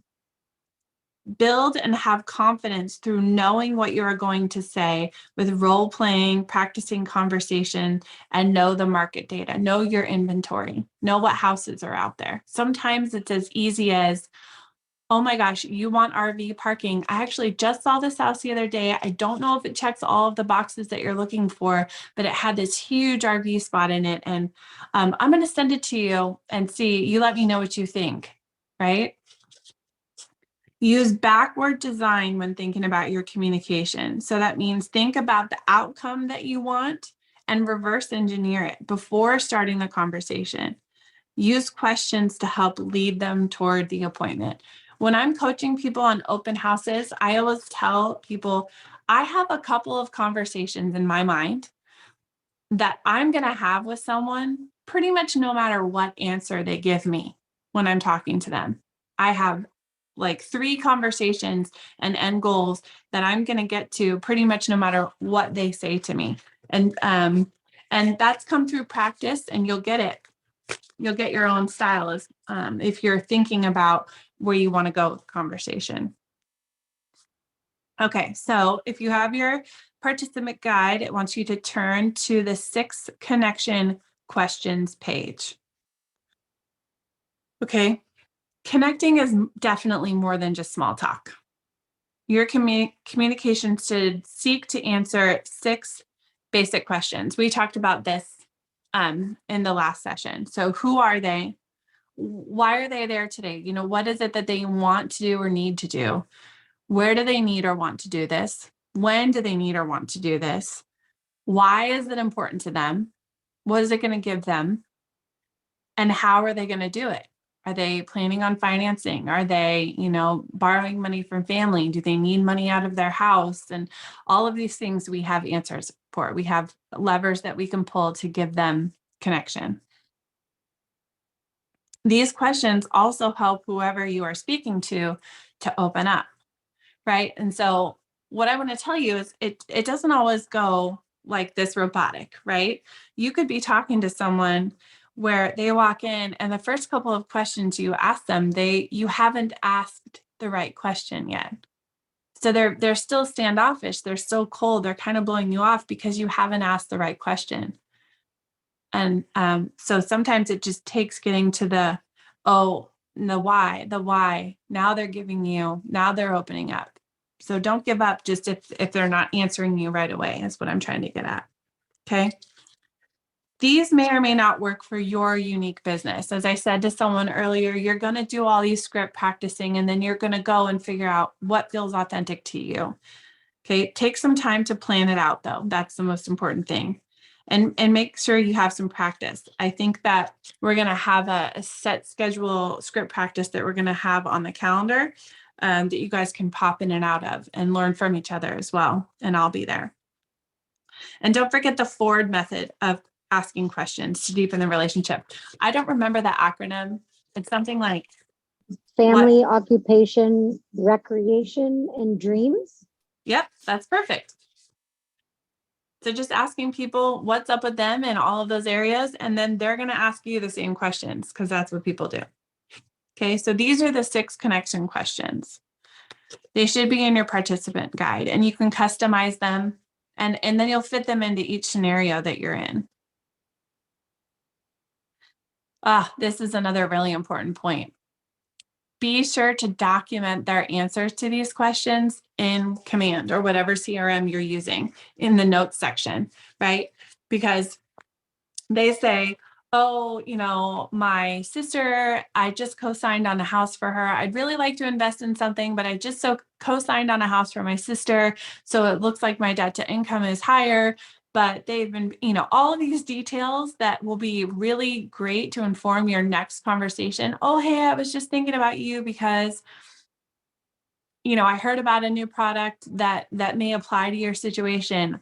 If that stuff is in command, it's going to make you sound so much more informed and reconnect you to why you cared about them in the first place. I had a hairstylist once. Every time I walked in, I only went to get my hair done every 8 weeks.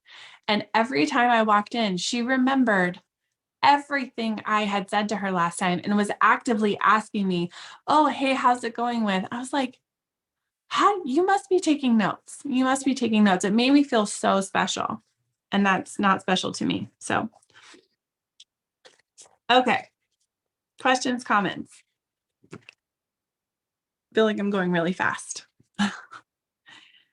Okay, so now I want you to turn to the lead conversion process, cultivation, in your participant guide. Okay, your goal using the lead conversion model is to move immediately from capture to connect and to close. However, why isn't this changing? There we go. You will find a small percentage of leads that won't be ready to convert to an appointment. And to keep top of mind, you're going to use a touch campaign to stay in communication and cultivate the relationship until they're ready, as we've talked about, okay? In Ignite, you've learned a lot about touch campaigns, 19 to connect, 1 to cement, and 36 to convert. You will leverage these to stay in close contact until you can get an appointment. As you start to implement your touch campaigns, you can always pursue creating your own touch campaigns to fit your business needs. But it's recommended that you start with 3 that have been introduced to you until you have a solid understanding of how they work. So I totally agree with that, because it's another one of those things is like, don't get stuck in analysis paralysis, right? Don't make the same mistake that I did, which is always feeling like you need to reinvent the wheel because you want to do something different. These processes are given to you. It is a gift, and it is here for your success. Give it a try first before you try to come up with your own stuff. Use it. It's a gift. So, cultivation is the step in the model in which agents find themselves struggling. This is the conversation I probably have the most often with people.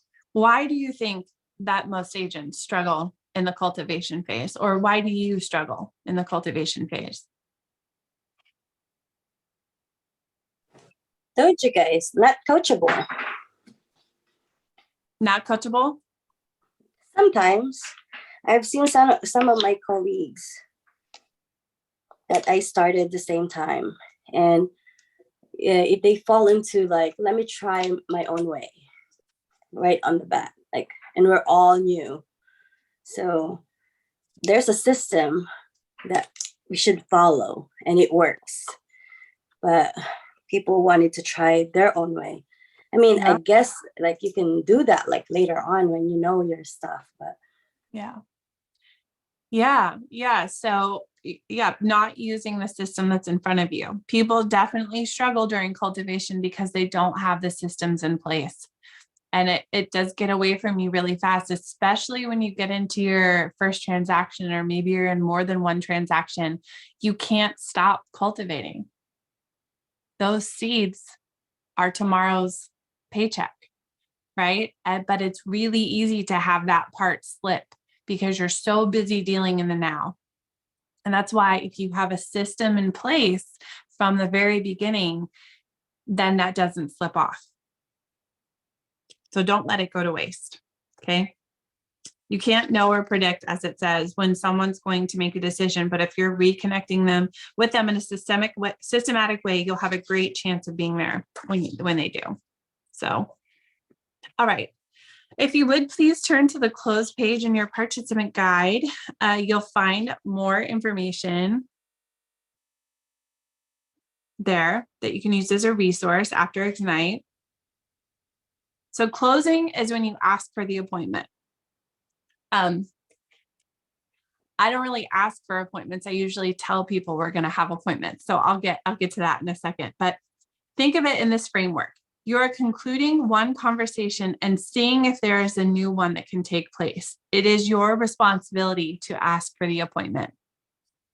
Just like the touches you use to stay in emotional proximity have varying degrees of effectiveness, so does the format in which you ask for the close. You could ask in a text, in a call, in an email, in person. I recommend in person. Always is better in every way. And so it's going to ask you, which formats do you think are the strongest and most effective? What do you think are the weaker options? Text. Email. Yeah. I'm Email. going to say, email's pretty passive. Yeah, I agree. Okay. Yeah, so this says the least effective options are in writing, text messages, emails, etc. Since you're not communicating together in real time, you cannot have immediately respond to any issues or questions they might have. So phone calls and in-person options are going to have the best effect on your lead conversion for sure. If I do text message leads, oftentimes I'm sending a video message. That has gotten a lot better response than just a plain text message. Okay, before I move on, I want to just go back to what I said about I don't ask for the appointment. I think I told you earlier today that I'm always closing with the next time I will be contacting them. So I don't leave a voicemail without leaving at the end saying, I'm going to follow up with a text message. I don't send a text message without letting them know that I'll be following up again soon. And if we're in person, I'm oftentimes just telling people, I'd love to come to present this to you in person. When are you and your other decision maker usually in the same space? And then I schedule the appointment. When you are, yep. So when you get to that point, when you're scheduling an appointment, you get to the appointment, right? And you go through your presentation. How do you close the deal without being pushy? Or, like, oh, okay, are you ready to sign? Like, what's your closure or closer? Yeah. Well, I'm always assuming the sale. Have you heard that term before? Assume the sale? Okay. No. So when I'm sitting in front of people, I think, one of my agents recently said, you talk to them like you're already representing them. Mm-hmm. Yep. I start talking that way to people when they're in the open house, when I'm talking to them. I talk about when we are looking around for your house, when we're searching, when we're talking to a lender. I'm assuming the sale from the very beginning. Okay. So there's that. Then there's also, I have had the experience that the conversation that I'm having and everything I'm doing in preparation for the meeting and then the meeting itself, it's all very natural. It all happens very naturally for me. And so I'm always listening to people and I've answered all the objections. There's nothing left to do for them to sign. Usually every way that there's nothing left for them to do but sign. Okay. I've usually let it up to, so the next step in this process, this is me in an appointment. The next step in this process is in order for me to get started with all of the things that we've talked about, and staying within your timeline, is that we do have to get the contract signed that we've decided to work together, because ethically and legally, I'm not allowed to actually do anything until that time, right? And so there's a couple of things in the contract that we just need to go over. So I'm just going to pull it up here really quickly, and I just start going through the contract and show them where to sign. Oh, so, okay. Yeah. You're not even asking them like, not really. You want to go with me, or hey, do you want to sign? You're like, hey, in order for me to do my job or get going with you, this is the next thing we need to do. Yeah. Love it. Okay. Yep. And that works normally? It works, but like we're lacking so much context, like there's so much that leads up to it where I know that I'm the right person for them. I've added all the value. I've answered all their questions. And now all they really need to do is sign, right? But yeah, it works. My conversion, I think I've only gotten a no for like maybe 6 listings since I've started. Okay, so say for instance, you're like, what? This is awesome. This is great. We're just gonna need a little more time to think about it. So what do you do with that? Okay, a little more time to think about it. Okay, I hear you. Got it. So in that time, just so that I know, so that I can be helpful, what are we looking to decide? Is there more concern? Is there like, what's the timeline? Or something along those lines, so that people will tell me, oh, well, we're actually going to interview a couple other people, or, which rarely happens because people just don't interview more than one person, or people will say, well, we need to really talk about if this is the right timing for us, and, all that stuff. And I'm usually at that point just like, yep, okay, because you can't force someone to sell their house, and they really do need to believe and know that their timeline is your timeline. If you've done your job leading up to that point, they're probably going to call you back to sign. So I usually say, okay, well, so what I'm going to do is I'm going to leave this contract with you since we've gone over it. I just want to go over it while we're together so that you know exactly what it says, and then I'll leave it with you. And then I'm going to call you maybe like tomorrow. Do you think you're going to have? And they'll be like, yeah, okay, great. I'll call you tomorrow, and then we'll get everything moving forward. Okay. Yeah. So you're in that meeting with the follow up. Always. Yeah. Okay. I always have the next contact scheduled. Okay.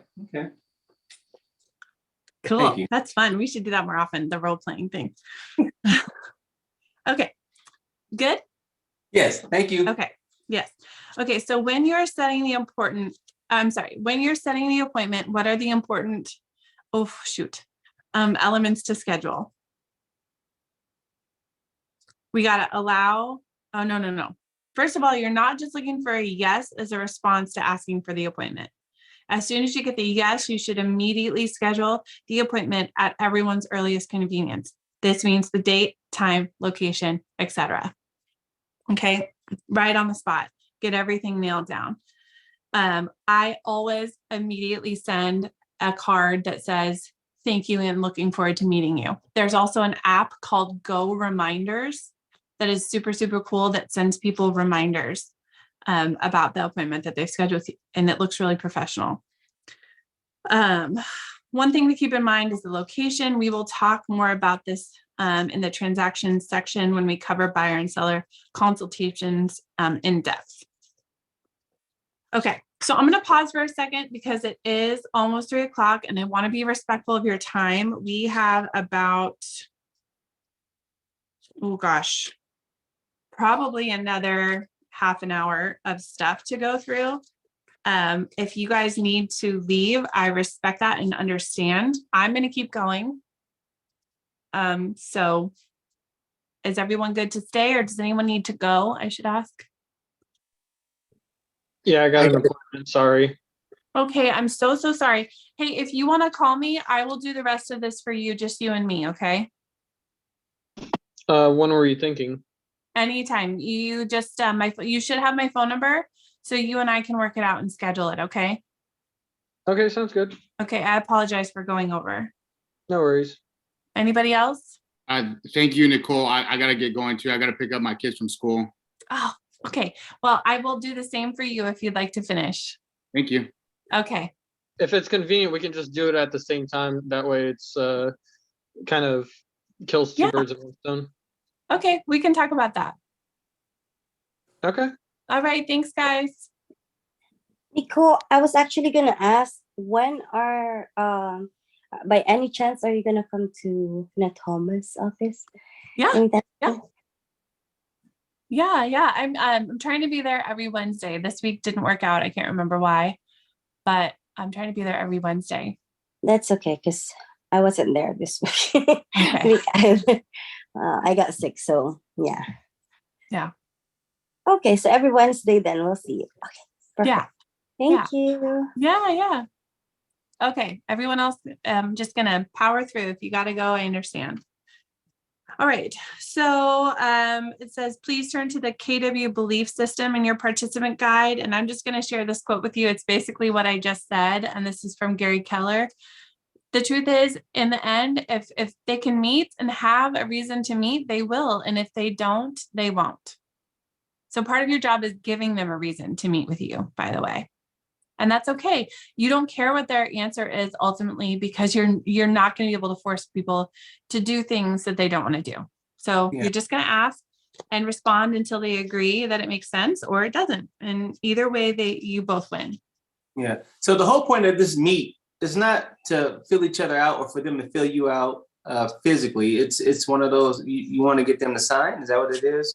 It really depends on the client.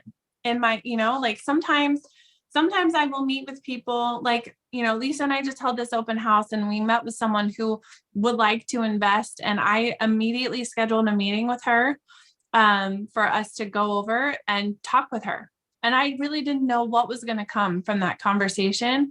But what I knew for sure is that any opportunity to connect in person with people and have more conversation is a good opportunity. Okay, awesome. So I'm prepared at those meetings either way. Lisa and I prepared to list her house if it went that way. We knew what the comps were, and we prepared to help her buy an investment property. Okay.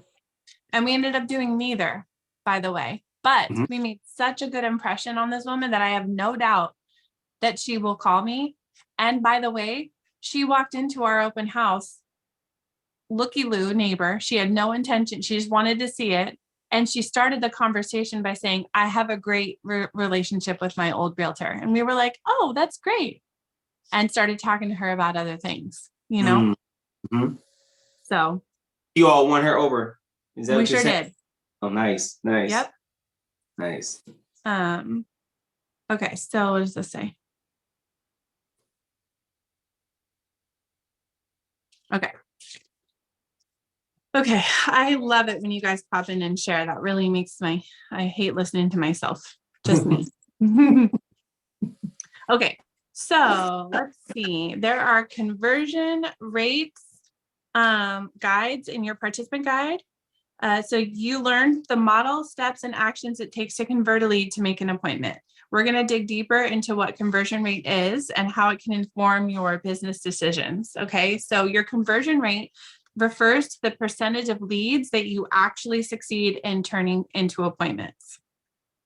For example, you may ask 10 leads for an appointment and succeed in setting 8 of them. So that gives you an 80% conversion rate. Okay. So your ultimate goal is to increase your skill so you can convert at the highest percentage possible. The higher the percentage, the more leads have converted to appointments. Excuse me. If you're converting at a low percentage, this should tell you that you have lead conversion challenge. The challenge is not the number of leads generated, but your ability to get the appointment. Okay. So sometimes the lead conversion is based on your total number of leads in your database. And sometimes it's based just on the leads that are being cultivated at a current time. What's important to evaluate your business and what works for you, and then repeat that same measures of success each time you calculate your conversion rate. I'm going to read that part again. What is important is to evaluate your business and what works for you, and then repeat that same measure of success each time you calculate your conversion rate. Okay, so figuring out what works for you and being authentic and capitalizing, what do they call it? It's not your gold, it's where your magic, I can't remember it, but it's like something along the lines of where you're magical, just do that, right? Like I know that I slay at open houses, but I'm just terrible on cold calling. So I just don't do that. And I focus on what I'm good at, where I can convert the most. Okay. So we're going to look at ways to improve your conversion rate. So I think you have this in your participant guide. Once you understand what your conversion rate is, you can move from E to P. Do you remember this from day one? It's one of the 6 personal perspectives. This is when you get more purposeful, P, in improving your conversion rate. Gaining insight and getting more purposeful will ultimately bring you more closed transactions. Some activities you can engage in to improve your conversion might be time blocking for lead conversion. This says might include, but I'm going to say must include. You must include time blocking for lead conversion. And it doesn't matter what is happening in your business, in the world around you. There is nothing more important than converting your leads. If you erase it, replace it. I love Google Calendar for that reason, because I have all my time blocks and I can pick them up and move them if I have to, but it never leaves my calendar. Number 2 is use conversations and systems. Practice conversations and dialogues, asking for the close, mastering buyer and seller presentations and relationships. Conversations are a powerful tool that can help you say what you intend to say in the most powerful and impactful way. And use your systems. Use your systems to help you maintain your mind share, okay? Don't neglect any part of your database. I don't care how long it's been since you've talked to them. I don't care that you're nervous to call them. Reconnect with people. Use the Ford, method. Figure out some value that you're going to add to that person. And when you do, then ask for referrals. This is your job. This is the job. Okay. Conversion activities are not just for leads. They're also for your sphere of influence and your contacts. Come from care, which I know you will, curiosity and contribution, and get back in relationship with past clients. Know who to prioritize. In an upcoming session, you're going to learn how to prioritize potential clients, okay? Prioritize converting those qualified leads while still working on the rest of your database. Okay. Every single lead has the, hold on.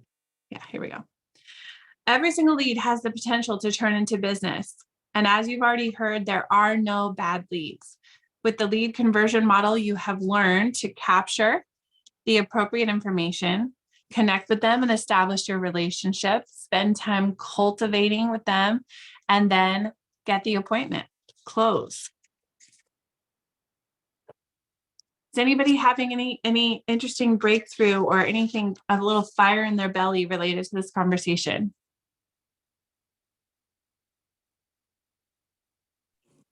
I think it's wonderful because this has brought me back to my roots as it relates to just communication even with my family.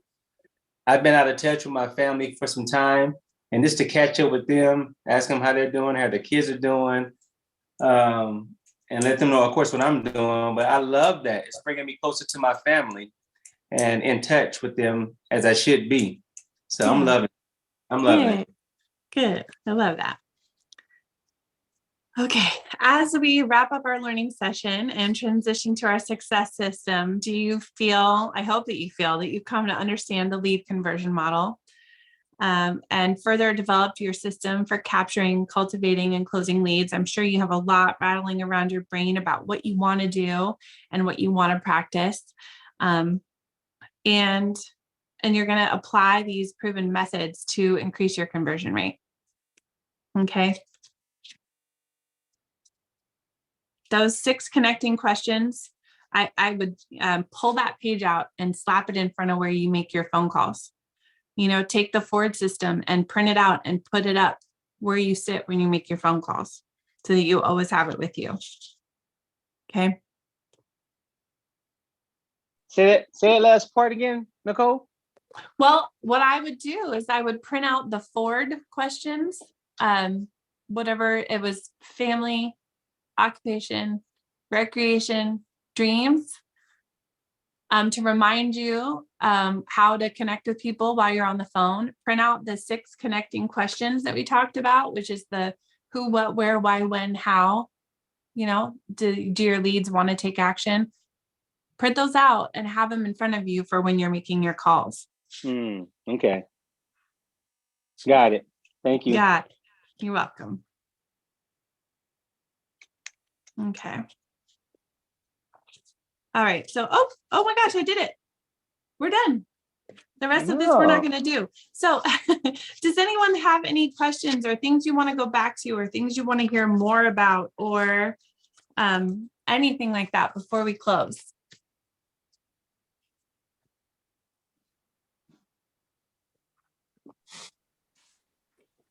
I was gonna ask Nicole, since sometimes in the office we are by ourselves.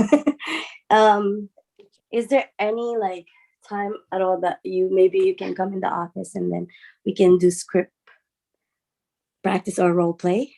Yeah, I would love that. I would love that.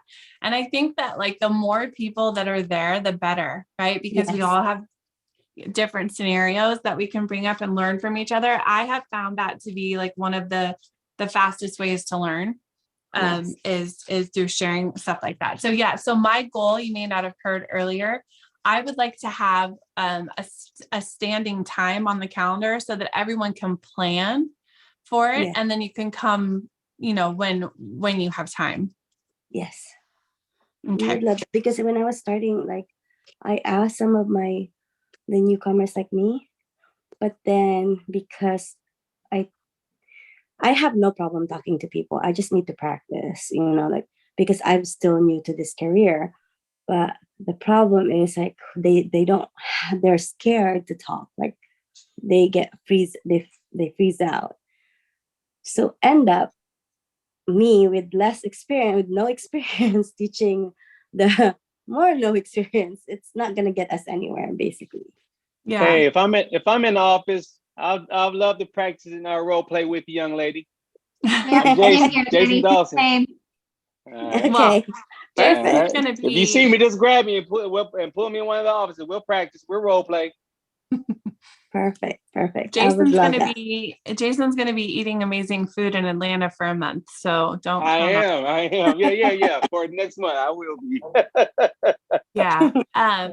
Can you raise your hand for me if you have a part-time job?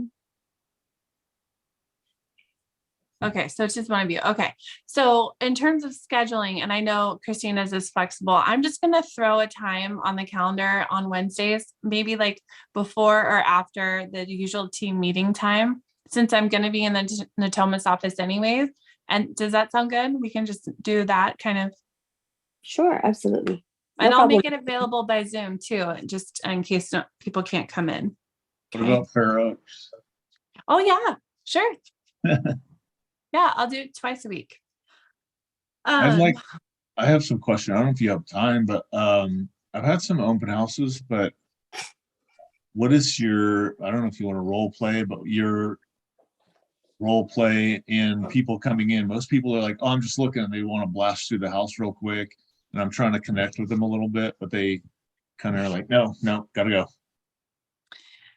Oh boy. Okay, I do have a 2-hour-long open house video that I could share with you guys. Cool. But what I will tell you is that there are people who want to blast away. I'm not going to waste my time chasing people, right? If I don't get, let's see, I'm just thinking of this one couple that came through recently, and they walked in and they wanted to talk to each other and they did not want to talk to me. And there's a fine line, right, between being annoying and just being persistent, right? And so I try to toe that line. They walked in and I just said, oh, like, how'd you find my open house today? Oh, we found it on Zillow. Oh, great. My advertising is working. That's great. Good to know. That usually makes them chuckle a little bit. What brings you to the area? Are you shopping or just having some fun looking at houses today? Oh yeah, we're both looking. Okay, great. Have you been looking a long time? What brought you to this house in particular? I love to know. What brought you to this house in particular? Oh, well, we were seeing a bunch of the area and we just thought we'd stop by. Oh, okay. So this probably isn't the house. So we're just hanging out, and they'll talk with me, or, oh, I really love the backyard. And I know, isn't it great? It's actually really special to this neighborhood, whatever it is, just asking. Some people will give you the big F off look and they don't want to talk to you, and that's fine. But I'm engaging people in a very curious, friendly, polite way until I get something I can work with, Nicole, do you door knock before you do your open house? You don't door knock at all? Oh, nice. Nice. Okay. No, that's probably bad. Okay. Don't be like me. Yeah. It's really a function of the fact that I'm a single mom and I don't have time for that. So, I may start doing it more. I'm actually probably going to have agents on my team do it versus doing it myself. Well, you say you thrive in that department, so that's what I'm saying. So it's working for you, even though you don't door knock, right? Yeah. And it works for you. I walk away from open houses usually with 2 to 6 people that want to for sure work with me. So, the return on investment for door knocking hasn't been high for me, but that's because I do a whole bunch of other stuff, you know? But I have heard some major success stories from like door hangers. People will get door hangers inviting the neighbors, like, I know you're going to come look at this house anyways, so I'm making a special open house just for you and I'll give you wine. People have great success from that. I just don't do it. Got it. Okay, thank you. Is that helpful, Chuck, or no? Yeah, that helped. Did it? Yeah, I don't try and be real aggressive. Maybe there's a learning curve. I need to learn how to get information. Some people, like, I had one lady that wouldn't even shake my hand. She's like, no, and just Bye. like, yeah. Okay, bye. But most people will talk to you, but I just don't know how to flip them into getting that information. Asking Well, questions. the handshaking thing, Chuck, could be maybe the COVID thing, the whole touching, how we've come a long way with that. We're not really doing as much touching as we used to do prior to COVID. That could have I been think it. that might have been part of it. She was just real standoffish. I don't like real estate agents. I'm like, yeah, I don't like them either. That's why I became one. Yeah, I mean, you do have to deal with the stigma a lot, and I think that the way that you break through that is just by asking questions. The more you ask, the more thrown off they are. Like, this person is not trying to sell me anything. They're not trying to get anything from me, and you ask questions until you know what it is that they're looking for. And if you can't find it, then let them go. Set them free. Yeah, okay. I think it just comes with time. That the first open house was really uncomfortable. I was really nervous, and then after the third one, I was just super casual and very comfortable. So nice. Okay. Yeah. How spread apart did you do them, Chuck? Pardon me? How far apart did you do your open houses? I think about a week. The first couple ones a week, and then like 2 weeks later. Okay. So just one on Saturday. And Jenny, did you have a question? Sorry, Chuck. Yeah, go ahead. Mine is more like, I did an open house. It turns out okay. I mean, I've done a couple of open houses, so I've got some leads from there. Some of them are like, I'm working with them now.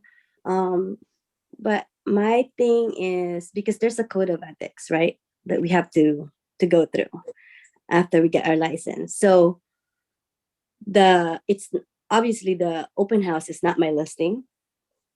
And it just happened that while I'm cleaning up my stuff, the owner arrived, and she became really fond of me.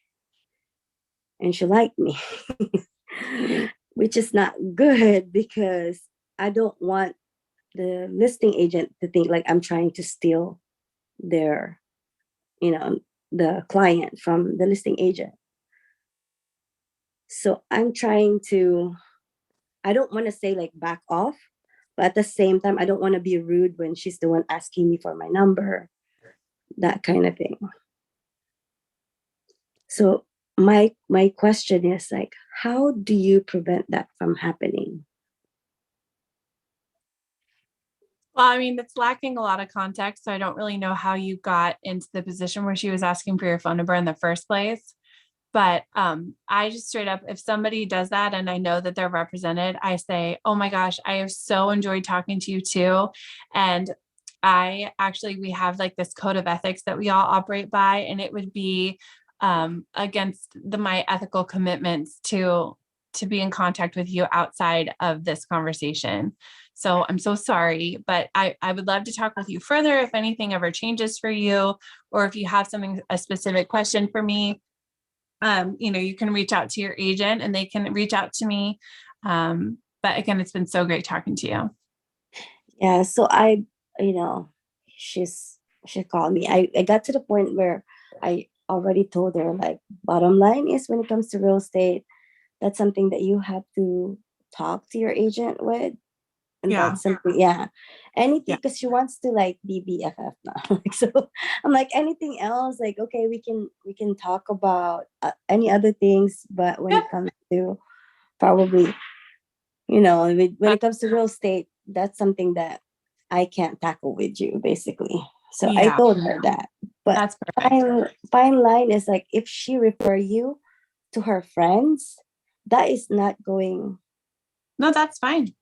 Right? Like that's I mean, I had people meet me at an open house that were represented by someone. They were in contract somewhere else. They were not happy with that agent. They took my contact information and they wanted to, and since that time they have referred, and I never even worked with them, but they've now referred me to a bunch of people. And so that's completely fine. Chuck, I just want to go back and say one more thing before we go, because I have to go. I'm volunteering for my kids' thing. Thank you all so much for letting me go over time. I'm sorry about that. Thank you. You rocked it, Nicole. Appreciate it. Oh, yeah, thanks a lot. Thank you so much, Nicole. Yeah. And it was nice meeting you finally. Yeah, you too. I can't wait to see you all. And I am so personally invested in your success. I get such great joy. I hope that you've watched the video that they sent out. You can call me or text me anytime. Okay. Thank you. Thank you you. for the support. Appreciate you, Nicole. Bye. All right. Bye-bye. All right, everybody. Have a good one. You too. You too. Bye. Bye-bye.